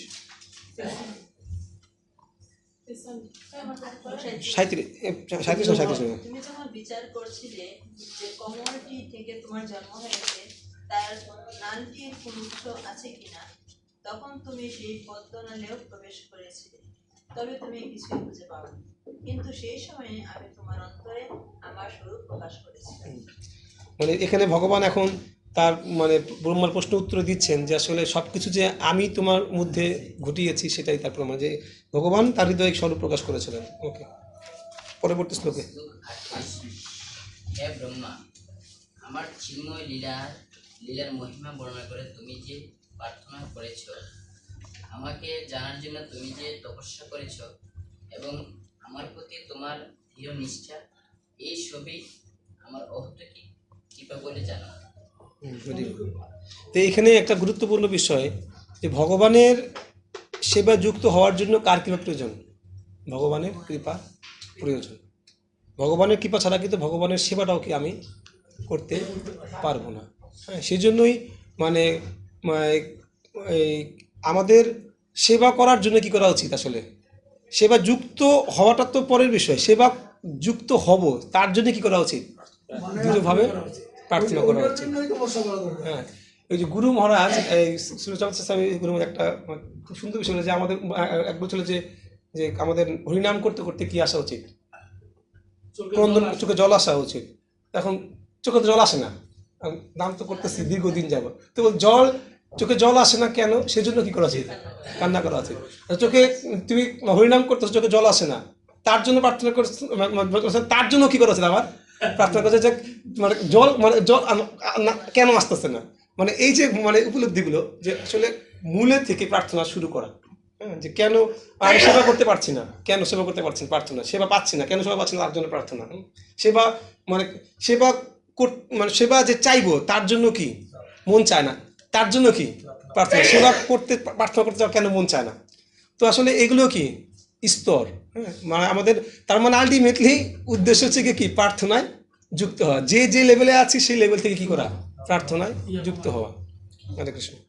ওকে, 29 শ্লোক কি বলবো? তার ফলে আমি তোমার প্রতি অত্যন্ত প্রসন্ন হয়েছি। বিষয়াসক্ত মানুষেরা এই বর্ণনাকে প্রাকৃত বলে মনে করে। আমি তোমাকে বর দান করছি, তোমার কার্যকলাপের দ্বারা তুমি যে সমস্ত জগৎকে মহিমান্বিত করতে চাও, তোমার সেই বাসনা সফল হবে। পরবর্তী শ্লোক। হ্যাঁ বলেন। মহিমান্বিত করতে চাও, মহিমান্বিত কিভাবে করবে? কার্যকলাপের দ্বারা। সৃষ্টি করে জগৎকে মহিমান্বিত কিভাবে করবে? এবে যশ ঘুচুক, আমরা গুরু মন্ত্র বলি না, আসলে শিষ্যের কর্তব্য কি? কার যশ মানে বর্ধিত করা? গুরুদেবের যশ। তাহলে অ্যাকচুয়ালি গুরুদেবের যশ বর্ধিত করলে কার যশ বর্ধিত হবে? ভগবানের যশ, তাই না? অ্যাকচুয়ালি আমরা আমাদের কার্যের দ্বারা কার যশ মানে বর্ধিত করতে চাই। আমরা কার মহিমা প্রকাশ করি? ভগবানের মহিমা প্রকাশ করি। তো আমাদের আমাদের আমাদের উদ্দেশ্যই কি? কৃষ্ণের মহিমা কি জগতে প্রকাশ করা। হে কৃষ্ণ করুণা সিন্ধু, কৃষ্ণ যে কতটা করুণা সিন্ধু এটা কি জগতে। তো আসলে মানে এটা তো মানুষ জানে না, এটা প্রকাশ করা। সুতরাং তো এটাই বলতে যে তোমার কার্যকতা তুমি যে সমস্ত মহিমান্বিত করতে চাও, তোমার সে বাসনা কি হবে? হবে, ঠিক আছে। ভগবান আর ভগবানের মহিমা প্রকাশ করতে ভক্তের মহিমা কি হবে? এমনিতেই ভগবান কি চায়? ভক্তের মহিমা প্রকাশ করতে। এটা তো পরস্পর যুগপৎ ঘটে আসলে। কিন্তু ব্রহ্মার কাছে সৃষ্টি করা, সৃষ্টি করলে কি ভগবানের মহিমা তো মানুষের মানে বুঝতেছে না বা ম্যাক্সিমাম সব বুঝে না, এটা এইভাবে হওয়া উচিত যে এটা আসলে এটা লজিক্যালি এটা ট্রু যে ভগবান যদি সৃষ্টি করছে তাহলে ভগবানের মহিমা অনেক, মানুষ তো বুঝে না আর যদি মহিমা নিতে আসলে করছে না খুব একটা। ব্রহ্মা যদি সৃষ্টি না করে তাহলে মহিমাটা প্রকাশ হবে কিভাবে জীবের কাছে? সৃষ্টি করার পর তো প্রকাশের বিষয়, তো শুরু তো হবে সৃষ্টি দিয়ে। যখন ব্রহ্মা সৃষ্টি করবে কেউ না কেউ তো বুঝতে পারবে, আর আমরা সবাই বুঝতে পারবো এক সময় মানে ভগবান তো এই জগৎ সৃষ্টি করছে কি জন্য? যদি আমরা সৃষ্টির মহত্ব সৃষ্টি করার মানে কারণটা কি? কারণটাই তো যারা আমরা মানে কি বলে তাদেরকে মানে মহত্বতে রেখে দেওয়ার জন্য নাকি নিয়ে যাওয়ার জন্য? উদ্দেশ্য তো তাকে ভগবান আমাদেরকে নিয়ে যাবে, তাহলে ভগবানের মহিমা প্রকাশিত হচ্ছে না? যে আমরা যোগ্য না, আমাদেরকে যোগ্য করার জন্য শিক্ষা দান করার জন্য মহত্ব তৈরি করেছেন, এই শিক্ষা দিয়ে আমাদেরকে আবার পুনরায় কি নিয়ে যাবেন। তো এটা তো ভগবানের মহিমা প্রকাশিত হলো। 40 নম্বর না? হ্যাঁ। যে মানুষ ব্রহ্মার মতো প্রার্থনা করে এবং এইভাবে আমার পূজা করে অচিরেই তার সমস্ত বাসনা পূর্ণ হবে, কেননা আমি হচ্ছি সর্বপর প্রদাতা। ভগবান মানে বলে দিচ্ছে এখানে যে ব্রহ্মার মতো প্রার্থনা করলে সে কি হবে, তার বাসনা কি হবে, পূর্ণ হবে।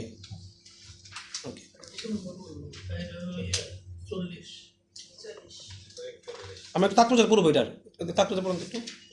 যারা তাদের ইন্দ্রতৃপ্তি সাধনের আকাঙ্ক্ষা করে তারা ব্রহ্মা কর্তৃক গীত এই সত্য গান করতে পারবে না। এই প্রকার প্রার্থনা কেবল তারাই করতে পারেন যারা তাদের সেবার দ্বারা ভগবানের সন্তুষ্টি বিধান করতে চান।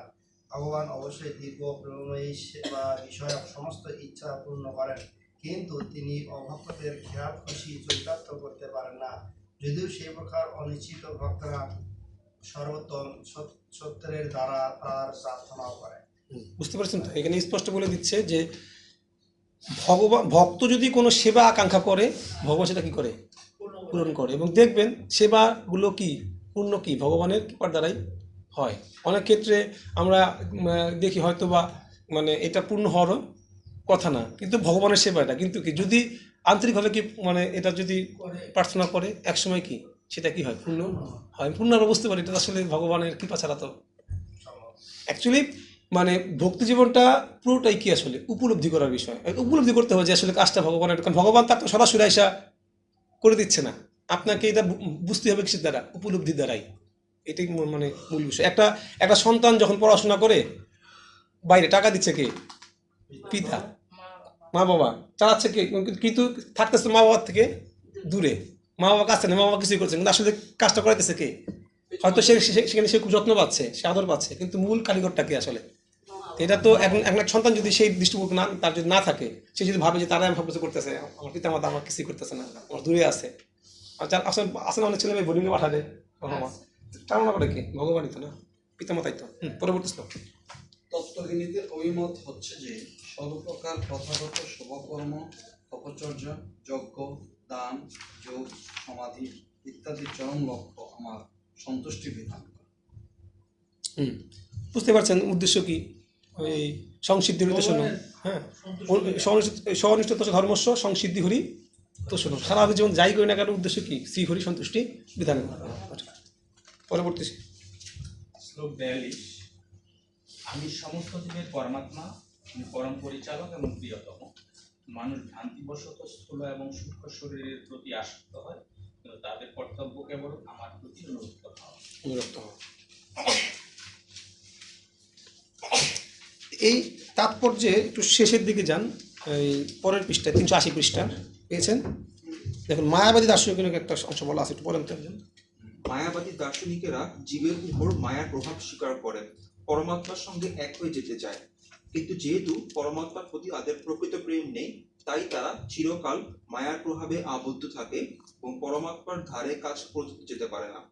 পরমাত্মার প্রতি অনুরাগের অভাবের ফলেই তাদের এই অক্ষমতা। একজন ধনী কৃপণ কিভাবে তার ধনের সদ্ব্যবহার করতে হয় তা জানে না, এবং তাই অত্যন্ত ধনী হওয়া সত্ত্বেও তার কৃপণ স্বভাবের জন্য সে চিরকাল দরিদ্র থাকে। পক্ষান্তরে যে ব্যক্তি তার ধনের সদ্ব্যবহার করতে জানেন, তার অল্প পুঁজি থাকা সত্ত্বেও অচিরে তিনি ধনবান হন। ধন্যবাদ। তো এখানে দেখেন খুব চমৎকার একটা এক্সাম্পল কি প্রভুপাদ সেট করেছেন। এবং দেখবেন বিভিন্ন জায়গায় প্রভুপাদ কিন্তু মায়াবাদীদের সাথে মানে যে আমরা যদি মায়াবাদী মানে শূন্যবাদী তালিমে প্রভুপাদ কিন্তু অনেক জায়গায় খুব সুন্দর সুন্দর উদাহরণ কি একদম এখানে কি বলা হচ্ছে, ধনবান ব্যক্তি, অনেক অনেক অর্থ আছে, কিন্তু কি সে অর্থের ব্যবহার করতে, তাহলে তার অর্থের কোনো মূল্য আছে? আমাদের আমাদের আমাদের শাকিরবাজার এলাকায় একটা পরিবার ছিল, অনেক টাকার মালিক ছিল, কিন্তু আপনি যদি চোখে দেখতেন, চোখে বুঝতে পারতেন অনেক টাকা মালিক সত্ত্বেও থাকতো কি একদম চিকন একটা ঘর, ঠিক আছে, মানে থাকলে ঘরটা অনেক চিপা চাপা না, একে তো চিপা চাপা বিল্ডিং ছিল, এবং মানে বিল্ডিং ছিল, আবার সেই বিল্ডিং ছিল স্যাঁতসেঁতে বিল্ডিং, কোনো সংস্কার নাই, কোনো পরিবর্তন নাই। যখন এই ব্যক্তি যখন মারা গেছে, তার মানে কি বলে বিছানার নিচে বহু টাকা পাওয়া গেছে, কিন্তু সে টাকা পয়সা সহ কি কষ্ট পায়, মানে মানে কষ্ট পায় মারা গেছে, কিন্তু কোনো রকম কি সে এগুলা এত কি ছিল, সে বাথরুমটা পর্যন্ত পরিষ্কার করতো না। আমরা তো আমাদের পাশে দেখতাম আমরা, ঠিক আছে, আমরা তাদের ওই নামই হয়ে গেছিল যে সে তারা অনেক কৃপণ। তো তারা ধন ছিল, কিন্তু ধনের কোনো সুযোগ তারা গ্রহণ করতে পারেনি।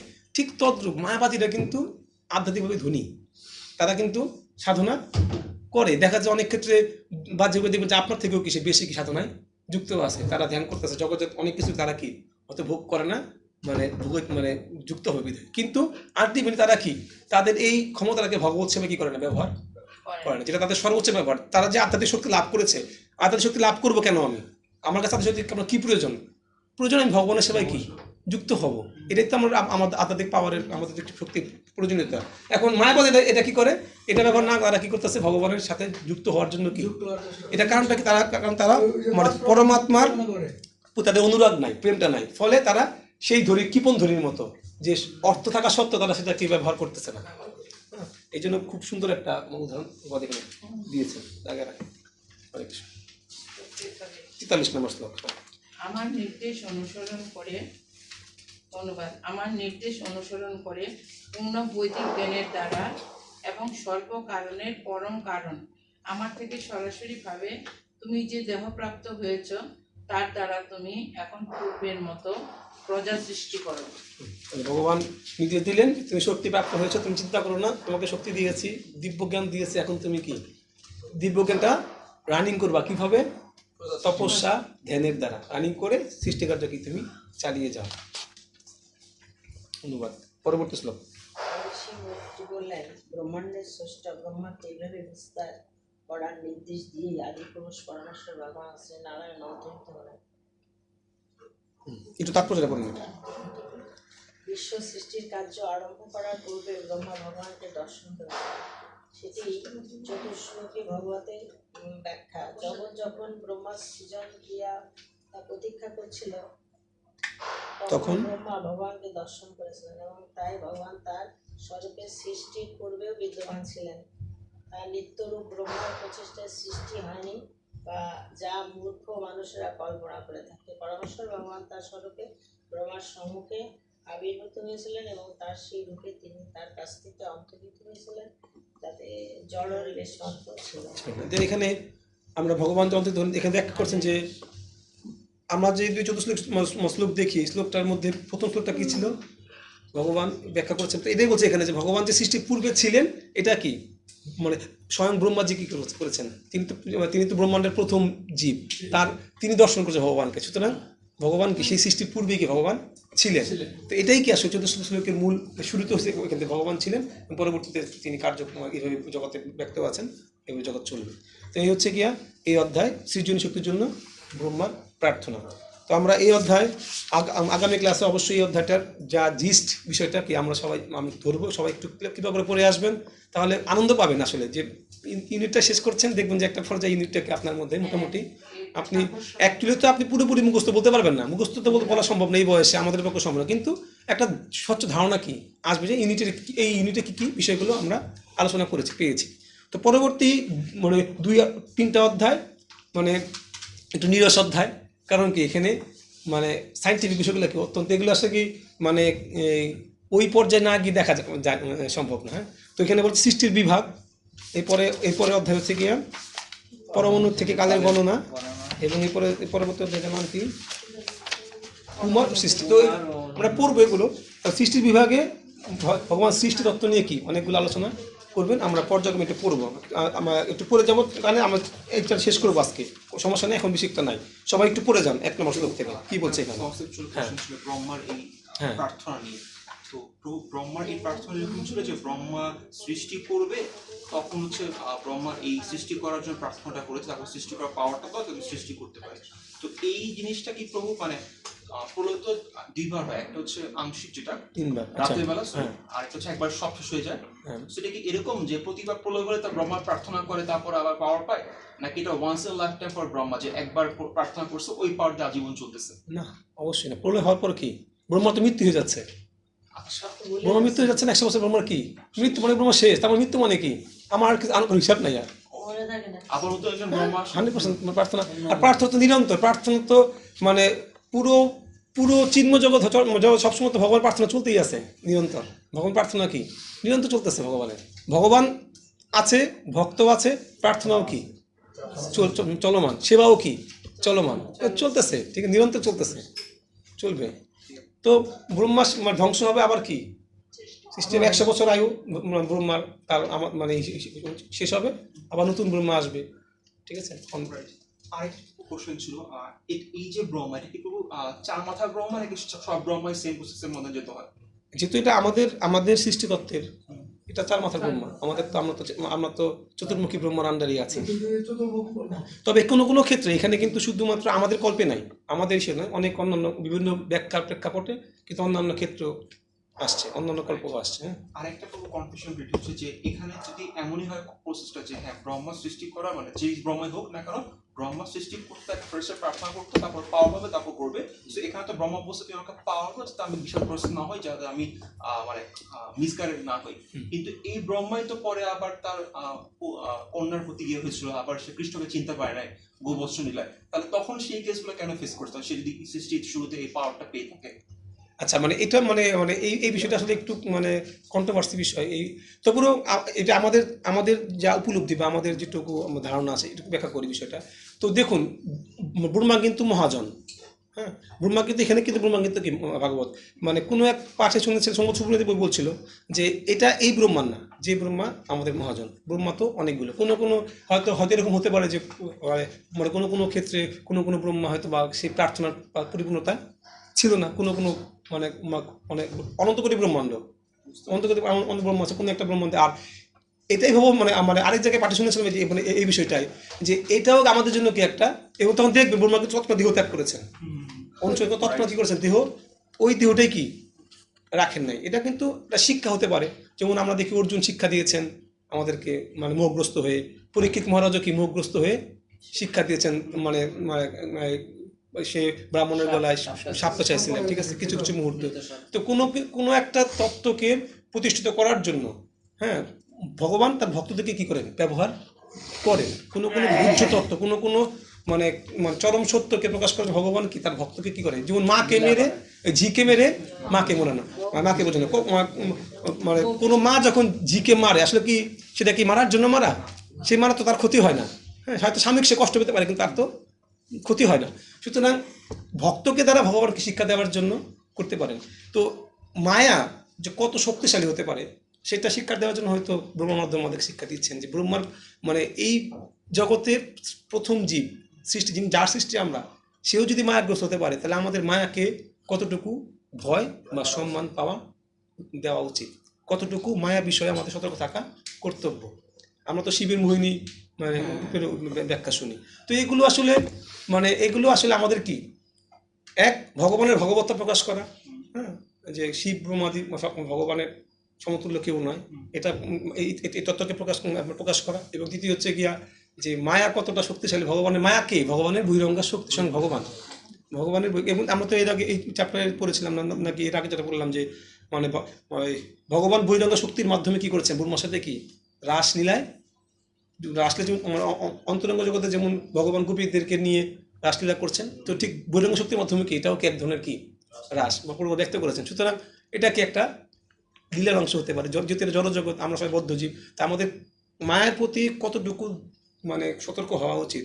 প্রবাদের একটা মানে লীলা মনে পড়লো আপনার এই কথা শুনে, যে প্রবাদ একবার মানে এই মন্দিরে কোনো এক বিদেশে কোনো এক মন্দিরে ভগবানের বিগ্রহের সামনে দাঁড়িয়ে অজরে কান্না করতেছেন হঠাৎ করে। তো ভক্তরা দেখতেছেন যে মানে তখন স্বাভাবিক মানে কোনো এক শিষ্যত্ব জিজ্ঞেস করেছেন, তখন বলতেছে যে আমি প্রার্থনা করছেন আমি যেন মায়া থেকে দূরে থাকতে পারি। প্রভুপাদের মতো ব্যক্তি যিনি প্রচার করে ওই জায়গায় দাঁড়িয়ে কান্না করতেছেন মায়া থেকে মুক্ত থাকা মানে হওয়ার জন্য, তাহলে আমাদের কি করা উচিত? আর ব্রহ্মা যেটা বলেন, তাহলে এটা তো শিক্ষা না যে মায়া বা কতটা কঠিন। তা আমরা অনেক সময় ভক্তি জীবনে এটা তো মানে আমরা মুখে মুখে বলি যে ভক্তি জীবন করলে মায়া কি বেশি করে আক্রমণ করে, এটা যে কতটা সত্যি এটা কি, এটা আমরা কিন্তু মানে অনেকেই কিন্তু কি এটা বুঝতে যে মায়া যে কীভাবে আক্রমণ করে।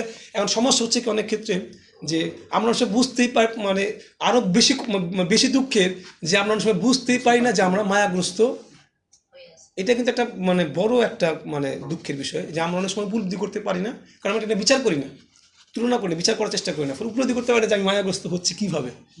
এজন্য মানে এটা শিক্ষা দেওয়ার জন্য, আসলে মূল কথা হচ্ছে গিয়ে শিক্ষাটা দেওয়ার জন্যই হয়তো এরকম একটা মানে সিচুয়েশন ভগবান কর্তৃক বা লীলা করে চলেছে, যাতে আমরা বুঝতে পারি যে আসলে আমাদের কিভাবে আমাদের এই বিষয়গুলোকে থেকে সাবধান থাকা কর্তব্য, সবার ক্ষেত্রে নারী হোক বা পুরুষ হোক সাবধান হওয়া উচিত।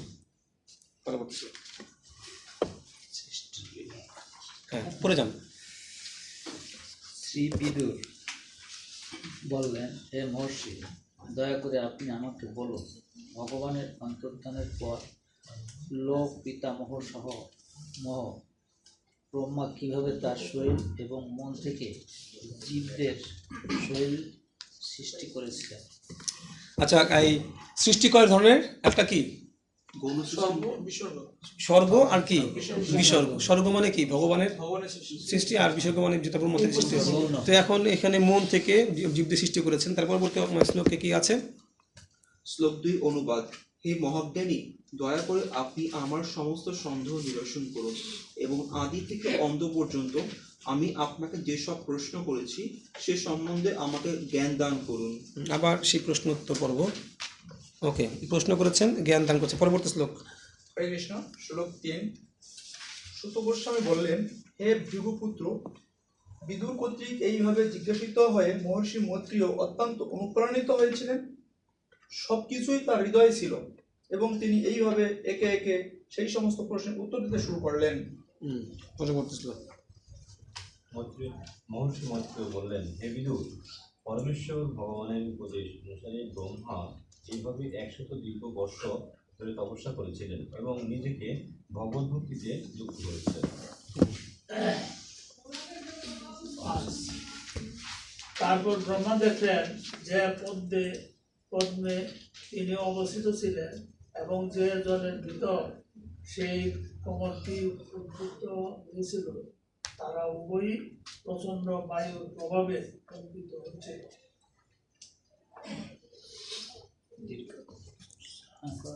দীর্ঘ তপস্যা। পরের শ্লোক। শ্লোক 6। দীর্ঘ তপস্যা এবং আত্মপরিগ্রহের চিহ্ন লাভ করার ফলে ব্রহ্মা ব্যবহারিক জ্ঞানের পূর্ণতা প্রাপ্ত হয়েছে এবং তিনি জলসহ সেই বায়ু সম্পূর্ণরূপে পান করেছেন। ওকে, তারপর যে দেখুন এখানে আছে স্পষ্টভাবে মনে করা আছে যে আধুনিক যুগে উন্নত জড়বিজ্ঞান সংক্রান্ত জ্ঞান এবং তপশ্চর্যা ছাড়া এই তপশ্চর্যা জড় প্রকৃতির শক্তিকে নিয়ন্ত্রণ করার এক অতি আশ্চর্যজনক ভূমিকা অবলম্বন করেছে। কিন্তু যদি পরমেশ্বর ভগবানের শরণাগত হয়ে প্রেমময়ী সেবার মনোভাব নিয়ে তার আদেশ পালন করা হয়, তাহলে জড়া প্রকৃতিকে নিয়ন্ত্রণ করার এই প্রচেষ্টা সবচেয়ে বেশি সার্থকভাবে সম্পাদন করা যায়। মানে এখানে বলার উদ্দেশ্য যে আমরা মানে জড়বিজ্ঞানীরা প্রকৃতিকে নিয়ন্ত্রণ করার যে মানে অপচেষ্টা করতেছে সেটার তার ফলে আমাদের কি হচ্ছে, বরঞ্চ আরও এটা আশ্চর্যজনক, বরঞ্চ ভগবানের শরণাগত হয়ে সেবা করার ফলে আরও সুন্দরভাবে কি হয় সেটা সম্ভব। এবং এই কারণে কিন্তু এত সমস্যা। এই যে দেখবেন স্পষ্টভাবে আছে যে যুধিষ্ঠিরের মানে আমলে গাভীর দুধ দ্বারা কি হতো, জমি কি হতো, সিক্ত হতো, মানে জল লাগতো না গাভীর, তাহলে সেখান থেকে সবজি আসবে, পাহাড় পর্বত আমাদেরকে মানি মুক্তা দিবে। সুতরাং সব কিছু কিন্তু বৈদিক প্রকৃতিতে বিদ্যমান, ভগবান দিয়ে রেখেছে। কিন্তু সুতরাং অভাবটা কি শুধুমাত্র ভগবানের শরণাগত হওয়া। জোর করে আমরা যখন করতে যাই তখনই কি বিপত্তিটা ঘটে। পরবর্তী শ্লোক। হ্যাঁ, পরবর্তী শ্লোক পড়ুন। তারপর তিনি দেখলেন যে পদ্মে তিনি সমাসীন ছিলেন তা সারা ব্রহ্মাণ্ড জুড়ে ব্যক্ত। তখন তিনি চিন্তা করেছিলেন, পূর্বে প্রলয়ের সময় এই কমলে যে গ্রহসমূহ লীন হয়েছিল সেইগুলি তিনি কিভাবে সৃষ্টি করবেন।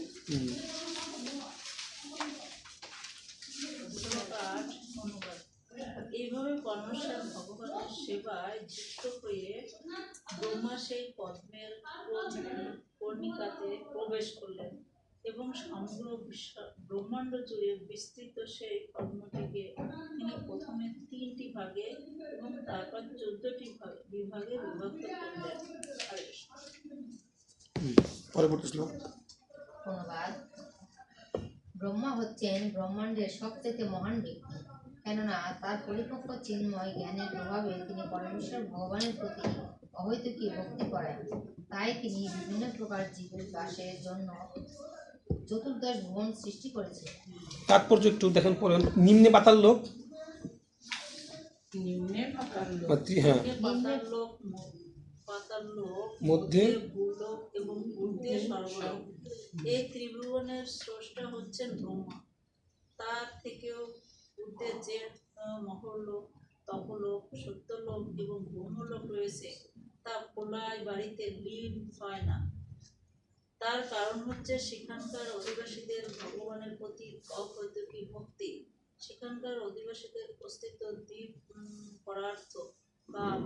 তারপর তারা সাধারণত জড়জগতের জন্ম মৃত্যুর বন্ধন থেকে মুক্ত হয়ে যায়।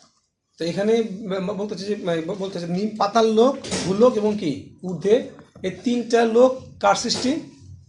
ব্রহ্মার সৃষ্টি। তাই এটা কিন্তু মানে প্রলয় বাড়ি বলতে যখন এটা হচ্ছে গিয়া মানে খণ্ড প্রলয় যেটা আর কি, যখন সংকর্ষণের মুক্তি যখন অগ্নি উৎপন্ন হয় তখন কিন্তু এই 3টা কি হয়ে যায়? ধ্বংস হয়ে যায়। কিন্তু উপরেগুলো কি হয় না? ধ্বংস কেন হয় না? এমন ব্যাখ্যা এটা তারা ভক্তিতে কি পরিপূর্ণ। যে পরবর্তী শ্লোক এটা আমরা দেখবো, আমার প্রলয়গুলো আসবে সামনে। বিদুর মৈত্রেয়ের কাছে জিজ্ঞাসা করলেন, হে প্রভু, হে তত্ত্বজ্ঞানী মহর্ষি, দয়া করে শাশ্বত কাল সম্বন্ধে আপনি বর্ণনা করুন, যা অদ্ভুত কর্মা পরমেশ্বর ভগবানের একটি রূপ। সেই শাশ্বত কালের লক্ষণ কি?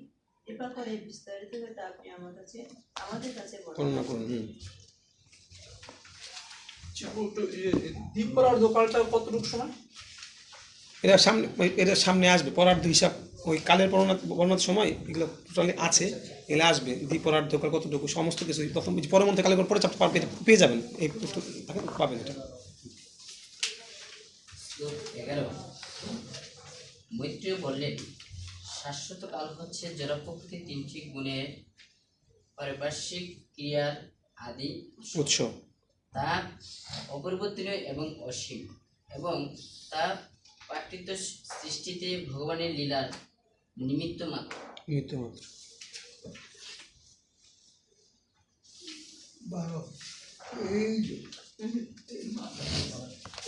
12 নম্বর, এই জগৎ যারা প্রকৃতি রূপে মানুষ ভগবানের নির্বিশেষ প্রকাশ কালের দ্বারা ভগবান থেকে বিচ্ছিন্ন, তা বিষ্ণু মায়ার প্রভাবে ভগবানের বস্তুগত অভিব্যক্তি রূপে অবস্থিত। তাৎপর্যটা গুরুত্বপূর্ণ। পূর্বে নারদ মুনি ব্যাসদেবকে বলেছিলেন, শ্রীমদ্ ভাগবত 1:5 ইদম হি বিশ্বম ভগবান ইতর। এই অব্যক্ত জগৎ ভগবানের এই প্রকাশ, কিন্তু তা ভগবান থেকে স্বতন্ত্র বলে প্রভাবিত হয়। এটি মনে হওয়ার কারণ হচ্ছে কালের প্রভাবে তা ভগবান থেকে বিচ্ছিন্ন। এটা অনেকটা টেপ রেকর্ডারে ধরে রাখা কণ্ঠস্বরের মতো, যা এখন সেই ব্যক্তির কণ্ঠ থেকে বিচ্ছিন্ন হয়েছে। টেপ রেকর্ডারে যেমন টেপে রয়েছে, তেমনি সমগ্র জগৎ জড় প্রকৃতিতে অবস্থিত এবং কালের দ্বারা তা ভগবান থেকে বিচ্ছিন্ন বলে মনে হয়। তাই জড় জগৎ ভগবানের বস্তুগত প্রকাশ এবং তা মায়াবাদীদের বহু উপাসিত ভগবানের নির্বিশেষ রূপে প্রকাশ। দেখুন এখানে কিন্তু খুব চমৎকার একটা উদাহরণ। আবার টেপ রেকর্ডার মানে এখানে ভগবান যে বিচ্ছিন্ন জড়জগৎ থেকে, এটা উদাহরণটা দিয়েছে কিসের মাধ্যমে? টেপ রেকর্ডারের মাধ্যমে। ঠিক আছে, কণ্ঠস্বর শুনতে পাই আমরা একটা টেপ রেকর্ডিংয়ের ফিতাতে, এখন তো চিপ আছে, তো ওই কণ্ঠ থেকে ওই মানে ভগবানের কণ্ঠ থেকে আছে, ওই কণ্ঠ ব্যক্তি কণ্ঠ আছে এখানে নাই, তো কণ্ঠটা কি আছে এখন? তো দেখুন কত সুন্দর মানে মিলেছে। ঠিক ভগবান ওরকমভাবে কি পুরো জগতে কি আছেন?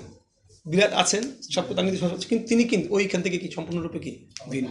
তো সুন্দর একটা আচ্ছা, বিশ্বরূপে দেখা যায় যে সমস্ত কিছু ভগবানের মধ্যে আছে, হ্যাঁ, কিন্তু ওর মধ্যে ভগবান আবার তাদের মধ্যে নেই, কিন্তু ভগবানের মধ্যে সবাই আছে। সবাই আছে, ভগবানও আছে কাদের মধ্যে? ভক্তদের হৃদয়ে থাকে বিভিন্নভাবে, সেটা আলাদা হিসাব। যাক, নাই ভগবান সব জায়গায়, মানে সমস্ত কিছু তার মধ্যে কি বিরাজমান, সমস্ত গ্রহলোক দেবদেবী যা কিছু দেখি আমরা মহত্ত্ব সহ। পরবর্তীতে শ্লোক 13, এই জড় সৃষ্টি এখন যেমন আছে পূর্বেও তেমনই ছিল এবং ভবিষ্যতেও তেমনই থাকবে। হরে কৃষ্ণ। 14 নম্বর শ্লোক, এখানে ধ্বংস হবে না, সৃষ্টি ধ্বংস হবে তো? পূর্বে ভবিষ্যৎ তেমনই থাকবে, ধ্বংস হবে, অবশ্যই হবে। গুণের পারস্পরিক ক্রিয়ার ফলে স্বাভাবিকভাবে যে সৃষ্টি হয়, এছাড়া আরও 9টি বিভিন্ন প্রকার সৃষ্টি রয়েছে। শাশ্বত কাল, জড় উপাদান এবং কোনো ব্যক্তির গুণগত কর্মের ফলে 3 প্রকার প্রলয় রয়েছে। হ্যাঁ, একটু করবো তাৎপর্যটা। ভগবানের পরম ইচ্ছার প্রভাবে নির্ধারিতভাবে সৃষ্টি এবং লয় হয়। ভৌতিক তত্ত্বের ক্রিয়া প্রতিক্রিয়ার ফলে অন্য রূপের সৃষ্টিও হয়, যা সম্পাদিত হয় ব্রহ্মার মনীষার দ্বারা। ফলে তা বিশেষভাবে বিশ্লেষণ করা হবে। এখন কেবল প্রাথমিক তত্ত্ব প্রদান করা হচ্ছে। 3 প্রকার লয় হচ্ছে নির্ধারিত সময়ে সমগ্র ব্রহ্মাণ্ডের বিনাশ, অনন্ত দেবের মুখনিষ্ঠ অগ্নিজনিত প্রলয় এবং ব্যক্তিগত গুণাত্মক ক্রিয়া প্রতিক্রিয়া ফলে মৃত্যু। ঠিক আছে, 3 প্রকার প্রলয় বুঝতে পারছেন তো? একটা হচ্ছে গিয়া মানে নিঃশ্বাসের সাথে যখন প্রত্যেক ব্রহ্মাণ্ড কি বিষ্ণুর কারণ বিষ্ণুর মহাবিষ্ণুর শরীরে কি হয়, প্রবেশ করে যায়, ওইটা হচ্ছে গিয়া মানে শ্রেষ্ঠ, মানে সর্বোচ্চ প্রলয়। এরপরে খণ্ড প্রলয়, এরপরে একটা কোনটা যে সংকর্ষণের অগ্নিতে মানে 3টা সব পুড়ে যায়। আর হচ্ছে গিয়া মৃত্যু, আমাদের মৃত্যুটাও কি আমাদের কি এক ধরনের প্রলয় এটা বলা হচ্ছে। যে 3টা প্রলয় সাধারণত ঘটে, 3টা প্রলয় এখানে আমরা দেখতে পাই।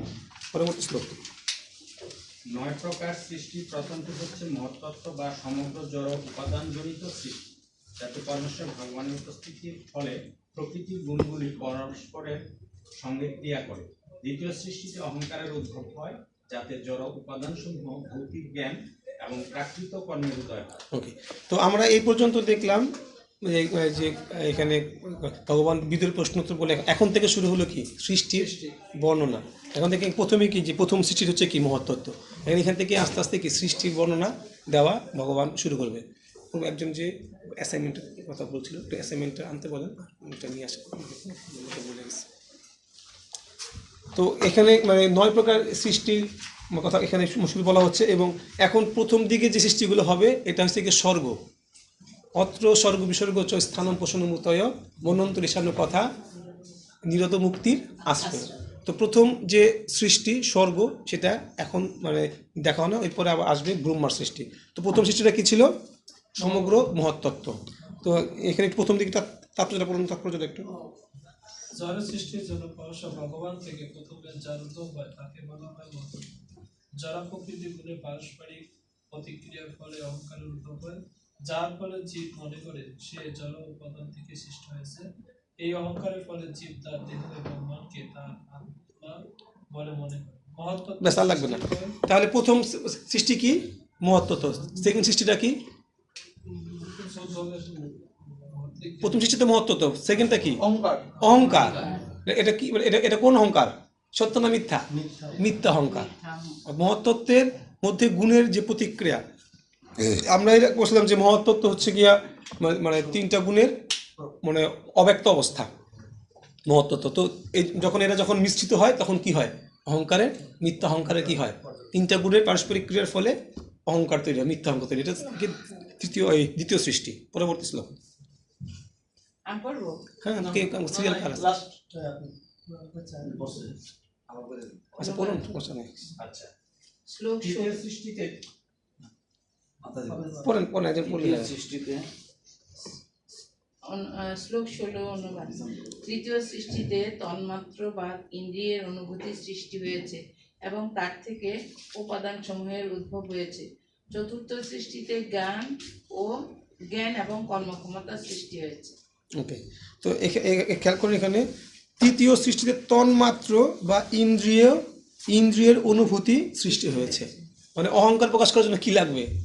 ইন্দ্রিয়ের প্রয়োজন। দ্বিতীয় সৃষ্টিতে ইন্দ্রিয়। তন্মাত্র মানে হচ্ছে গিয়া মানে এই কোনো বিষয়কে প্রকাশ করার জন্য যেগুলো প্রয়োজন হয় তন্মাত্র। তো ইন্দ্রিয় ছাড়া তো অহংকারকে আপনি প্রকাশ করতে, এই জন্য তখন ইন্দ্রিয় অনুভূতি সৃষ্টি হবে, তার থেকে উপাদান সমূহের কি হবে, উদ্ভব হবে। অনুভূতিটা কিন্তু কি ভগবানের সৃষ্টি, অনুভূতি বা মানে এই বিষয়গুলো। কিন্তু ব্রহ্মার কিন্তু কি জড় উপাদানগুলো কি মানে ওই ব্রহ্মা সংমিশ্রণ করে তৈরি করে পরবর্তীতে। আচ্ছা, চতুর্থ সৃষ্টি হচ্ছে জ্ঞান এবং কর্মক্ষমতা। পরবর্তী শ্লোক 17 নম্বর শ্লোক। সাত্বিক অহংকার থেকে দেবতাগণ এবং মন হচ্ছে পঞ্চম সৃষ্টি। ষষ্ঠ সৃষ্টি হচ্ছে অজ্ঞান অন্ধকার, যার ফলে জীব বুদ্ধিহীনের মতন আচরণ করে। ওকে, তাহলে এখানে তৃতীয় সৃষ্টি হচ্ছে অনুভূতি। তাহলে চতুর্থ সৃষ্টি কি হবে? দেবতাগণ কি হবে দেখুন, সাত্বিক অহংকার থেকে জাত কি দেবতাগণ হচ্ছে গিয়ে চতুর্থ সৃষ্টি, এবং পঞ্চম সৃষ্টি হচ্ছে কে মন। ষষ্ঠ সৃষ্টি হচ্ছে অজ্ঞান অন্ধকার বা তমগুণ আর কি, যার ফলে জীব বুদ্ধিহীনের মতো আচরণ করবে। ওকে, আমরা একটু ওই শেষের তাৎপর্যটা একটু পড়ব। অবিদ্যা নামক ভগবানের শক্তি বদ্ধ জীবের ভ্রান্তি উৎপাদনকারী তত্ত্ব। জড়া প্রকৃতিকে বলা হয় অবিদ্যা, কিন্তু শুদ্ধ ভক্তিযোগ ভগবানের সঙ্গে যুক্ত হওয়ার ফলে সেই শক্তি বিদ্যা ও শুদ্ধ জ্ঞানে পরিণত হয়। সেই কথা ভগবদ গীতায় প্রতিপাদ্য হয়েছে। ভগবানের মহামায়া যোগমায়া রূপান্তরিত হয়ে শুদ্ধ ভক্তের কাছে তার প্রকৃত রূপ প্রকাশ করে। জড়া প্রকৃতিকে তাই মনে হয় তিনটি স্তরে ক্রিয়া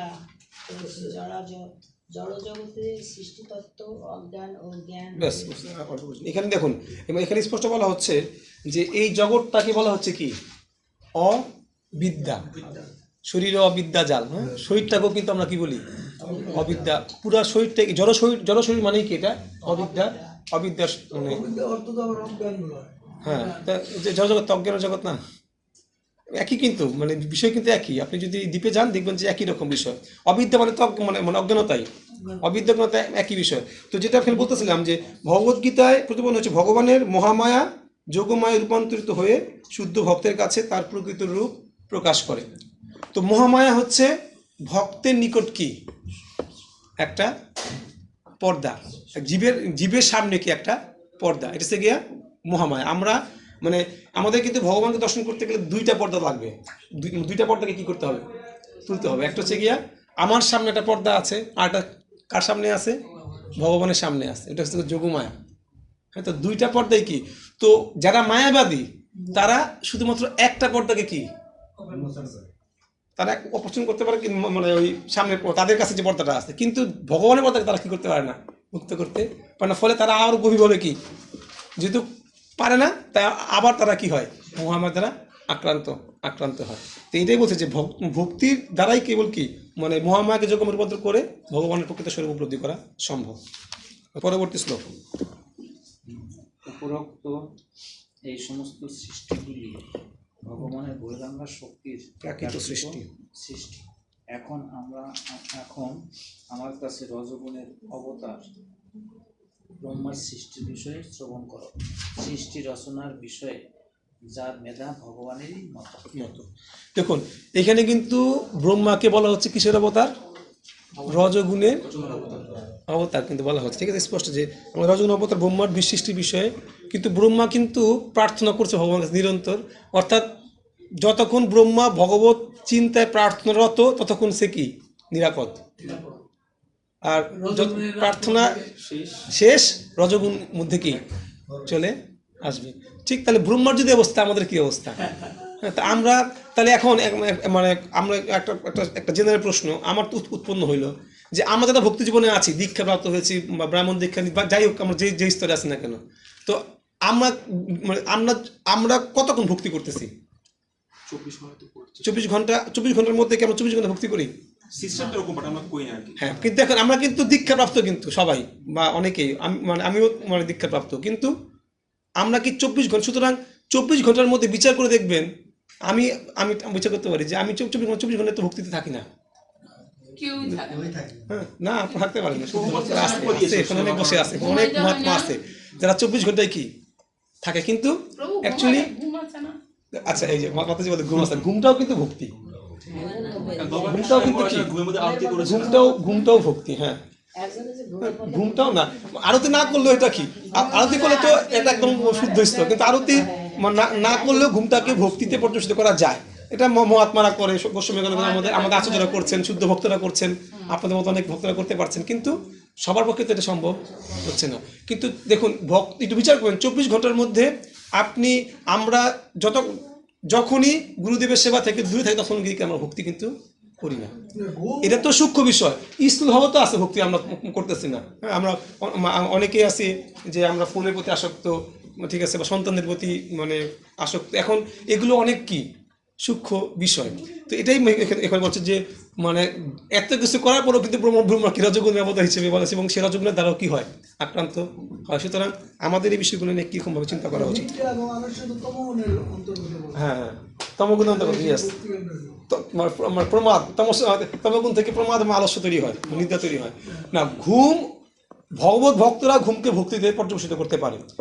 একজন ভক্ত কেন ঘুমায় বলেন দেখি? সে তো ঘুমাতে চায় না, কিন্তু ঘুমায় কেন? ভগবানের সেবাটাতে ঘুমের ফলে সে কি হবে, তার শরীরটা কি হবে, সুস্থ হবে, পরবর্তী সে আরো অধিক পরিমাণে সেবা যুক্ত হতে। মনে করেন কেউ ঘুমটা তো আমি ঘুমাবোই না, আমি কত বাঁচতে পারবো, আমি তো দেহ পাইছি। সুতরাং কোনো ভক্ত যদি, সুতরাং এই জন্য মানে শাস্ত্রে বলা হচ্ছে অতি নিদ্রাও কি খারাপ, আবার কম নিদ্রাও কি, দুইটাই কিন্তু খারাপ। পরিমিত, যেটুকু করলে আপনার শরীর কি থাকবে, সুস্থ হবে, সেটুকু নিদ্রাটা ভগবত ভক্তি। যদি আপনি ভগবানের সেবা যুক্ত থাকেন, এই জগতে মানুষের কাছে আছে যারা নিয়মিত ঘুমায়, টাইমলি ওঠে, অনেক ব্যক্তি আছে, কিন্তু সেটা তো তার নিজের ইন্দ্রিয় তৃপ্তির জন্য সে করতেছে। কিন্তু যখন আপনি ভগবানের সেবার জন্য করবেন, দেন আপনি যদি সারাদিনই ভগবানের সেবা করেন, মানে গুরুদেব সেবা করেন, তাহলে আপনার ঘুমটাও কি হবে, সেখানে ভগবানের সেবা অবশ্যই হবে। আর মহাত্মা তো আছে যারা ঘুমের মধ্যে আরতি করে, সেটা তো আলাদা স্তর। অনেক ভক্ত হয়তো স্বপ্নের মধ্যে ভগবানকে দর্শন করছে, গুরুদেবকে দর্শন করছে, গুরুদেবের কৃপা প্রাপ্ত হচ্ছে। কত ভক্ত আছে গুরুদেবের প্রায় স্বপ্ন দেখতেছে। সুতরাং এটা তো হয়, আরতি করতেছে। আমাদের এক বাচ্চাকে দেখছিলাম, ওই ধামে ছিল করোনাকালীন সময়, তো সে ঘুমের মধ্যে চিৎকার করে উঠতো, এই ফুলদা ভগবানকে ফুলদা ঘুমের মধ্যে সে মানে সে দেখতো স্বপ্নে, চিন্তা করে উঠতো যে ভগবানকে ফুল দিচ্ছে, ভগবানের ফুল ভক্তের নাকে শুকাচ্ছে, ঠিক আছে, এরকম ভাবে সে। তো এটা তো আসলে এটাও তো হরে কৃষ্ণ। 19 নম্বর শ্লোক 19 অনুবাদ। সপ্তম সৃষ্টি স্থাবর সময় সৃষ্টি, তা 6 প্রকার: বনস্পতি, পুষ্পবিহীন ফলবান বৃক্ষ, ঔষধি, যে গাছ ফল পাকলে মরে যায়, লতা, তক্সার, বেণুবৃক্ষ, বিরুধ, আরোহণে অক্ষম লতা, এবং দ্রুম, পুষ্পসমূহের দ্বারা ফলবান। হরে কৃষ্ণ। তাহলে দ্রুম তো বুঝতে পারছেন পার্থক্যটা, দ্রুমের সাথে বৃক্ষের পার্থক্যটা কি? মানে বনস্পতি হচ্ছে যেটা ওষুধ দেয়, আর দ্রুম হচ্ছে যেটা কি ফুল থেকে ফলবান হয়, আর বৃক্ষ যেটা কি ডাইরেক্ট মানে ফল। হ্যাঁ, তো আমাদের যে এই জগন্নাথের বিগ্রহ হয় সেটা কোত্থেকে? দ্রুম থেকে হয়। ওকে, পরবর্তী শ্লোক। হরে কৃষ্ণ। শ্লোক নম্বর 20। সমস্ত স্থবর প্রাণী আহার্যার্থের ঊর্ধ্বে সঞ্চরণশীল, তারা প্রায় অচেতন, কিন্তু তাদের অন্তরে বেদনার অনুভূতি আছে, তারা বিভিন্ন রূপে প্রকাশিত। পরবর্তী শ্লোক। অষ্টম সৃষ্টি নিম্ন স্তরের প্রাণীদের সৃষ্টি, তারা বিভিন্ন প্রকারের এবং তাদের সংখ্যা 28। তারা অত্যন্ত মূর্খ এবং অজ্ঞ, তারা ঘ্রাণের দ্বারা তাদের অভিষ্ট বস্তুকে, এখন বিভিন্ন সৃষ্টির বৈশিষ্ট্য বলা হচ্ছে, তাদের হৃদয়ে কোনো বস্তু স্মরণ করতে অক্ষম। শ্লোক 22 বলা হচ্ছে যে হে বিশুদ্ধতম বিদুর, নিম্ন স্তরের পশুদের মধ্যে গাভী, ছাগল, মহিষ, কৃষ্ণসার, শূকর, গবয়, হরিণ, ভেড়া, উট এরা সকলেই 2 খুর বিশিষ্ট। হ্যাঁ, মানে এখন মানে 2 খুর মানে অনেক খুর থাকে না, 2 খুর বিশিষ্ট বলা হচ্ছে। পায়ের নিচে শক্ত একটা থাকে, পদার্থ থাকে। হ্যাঁ, 1 খুর বিশিষ্ট।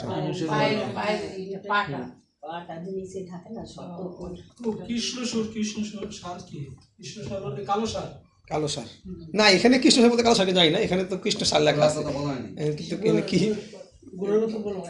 ওকে, পরবর্তী অনুবাদ একটু পড়ুন তাড়াতাড়ি। 23। অশ্ব খচ্চর, গর্ধব, গৌর, গৌর, সরব সরব, সরব এবং এবং চমরি, এরা এক খুর বিশিষ্ট। এরা একর বিশিষ্ট। এখন তুমি আমার কাছে এবং তুমি আমার কাছে পঞ্চনখ বিশিষ্ট নখ বিশিষ্ট পশুদের কথা শোনো। এক খুর এটা মানে 2 খুর বিশিষ্ট না, 1 খুর বিশিষ্ট। এখন কুকুর 24 কুকুর, শৃগাল, ব্যাঘ্র, বেইক, বিড়াল, শোষক, সজারু, সিংহ, বানর, হস্তি, কুর্ম, কুমির, গোসাপ ইত্যাদি পঞ্চনখ বিশিষ্ট। পরবর্তী শ্লোক। এই শ্লোকগুলো তো ভগবান বলতেছে নাকি? এগুলো সুত গোস্বামী বলতেছে।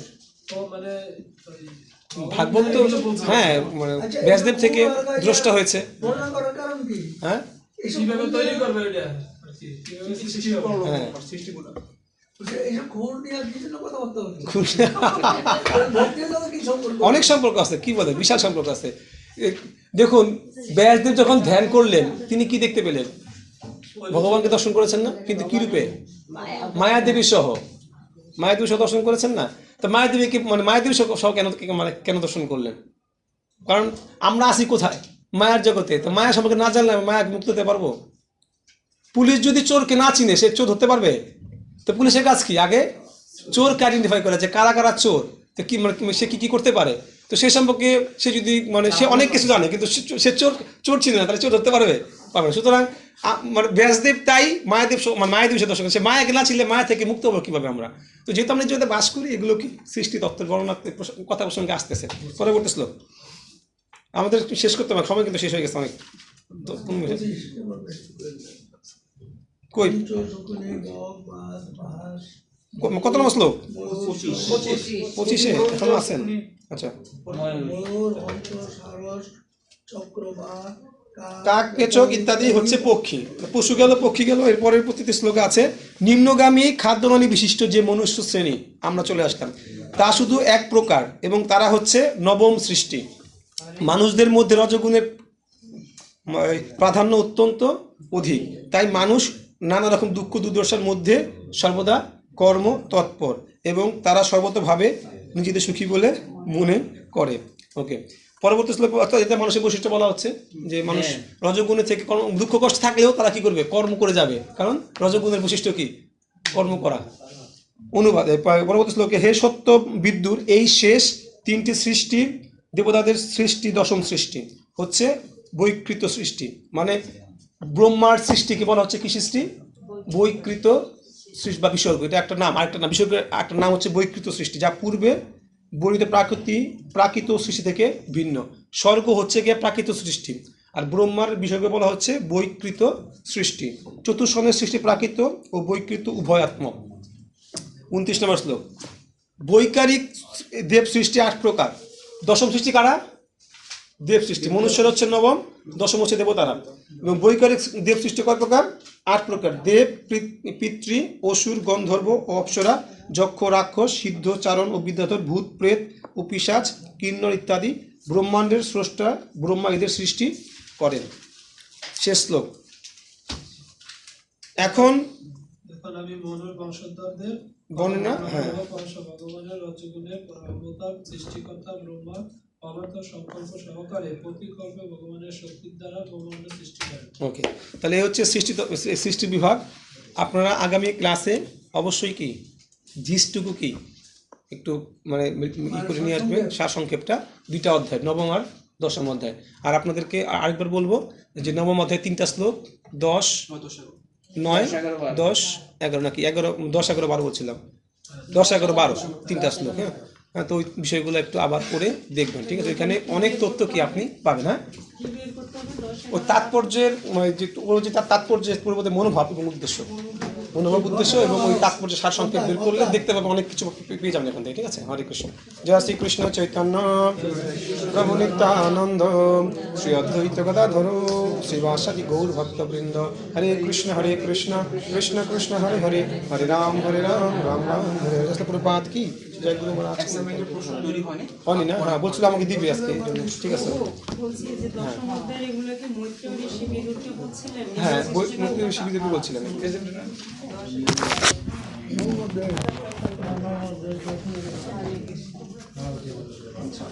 বংশকল্পতরুভ্যশ্চ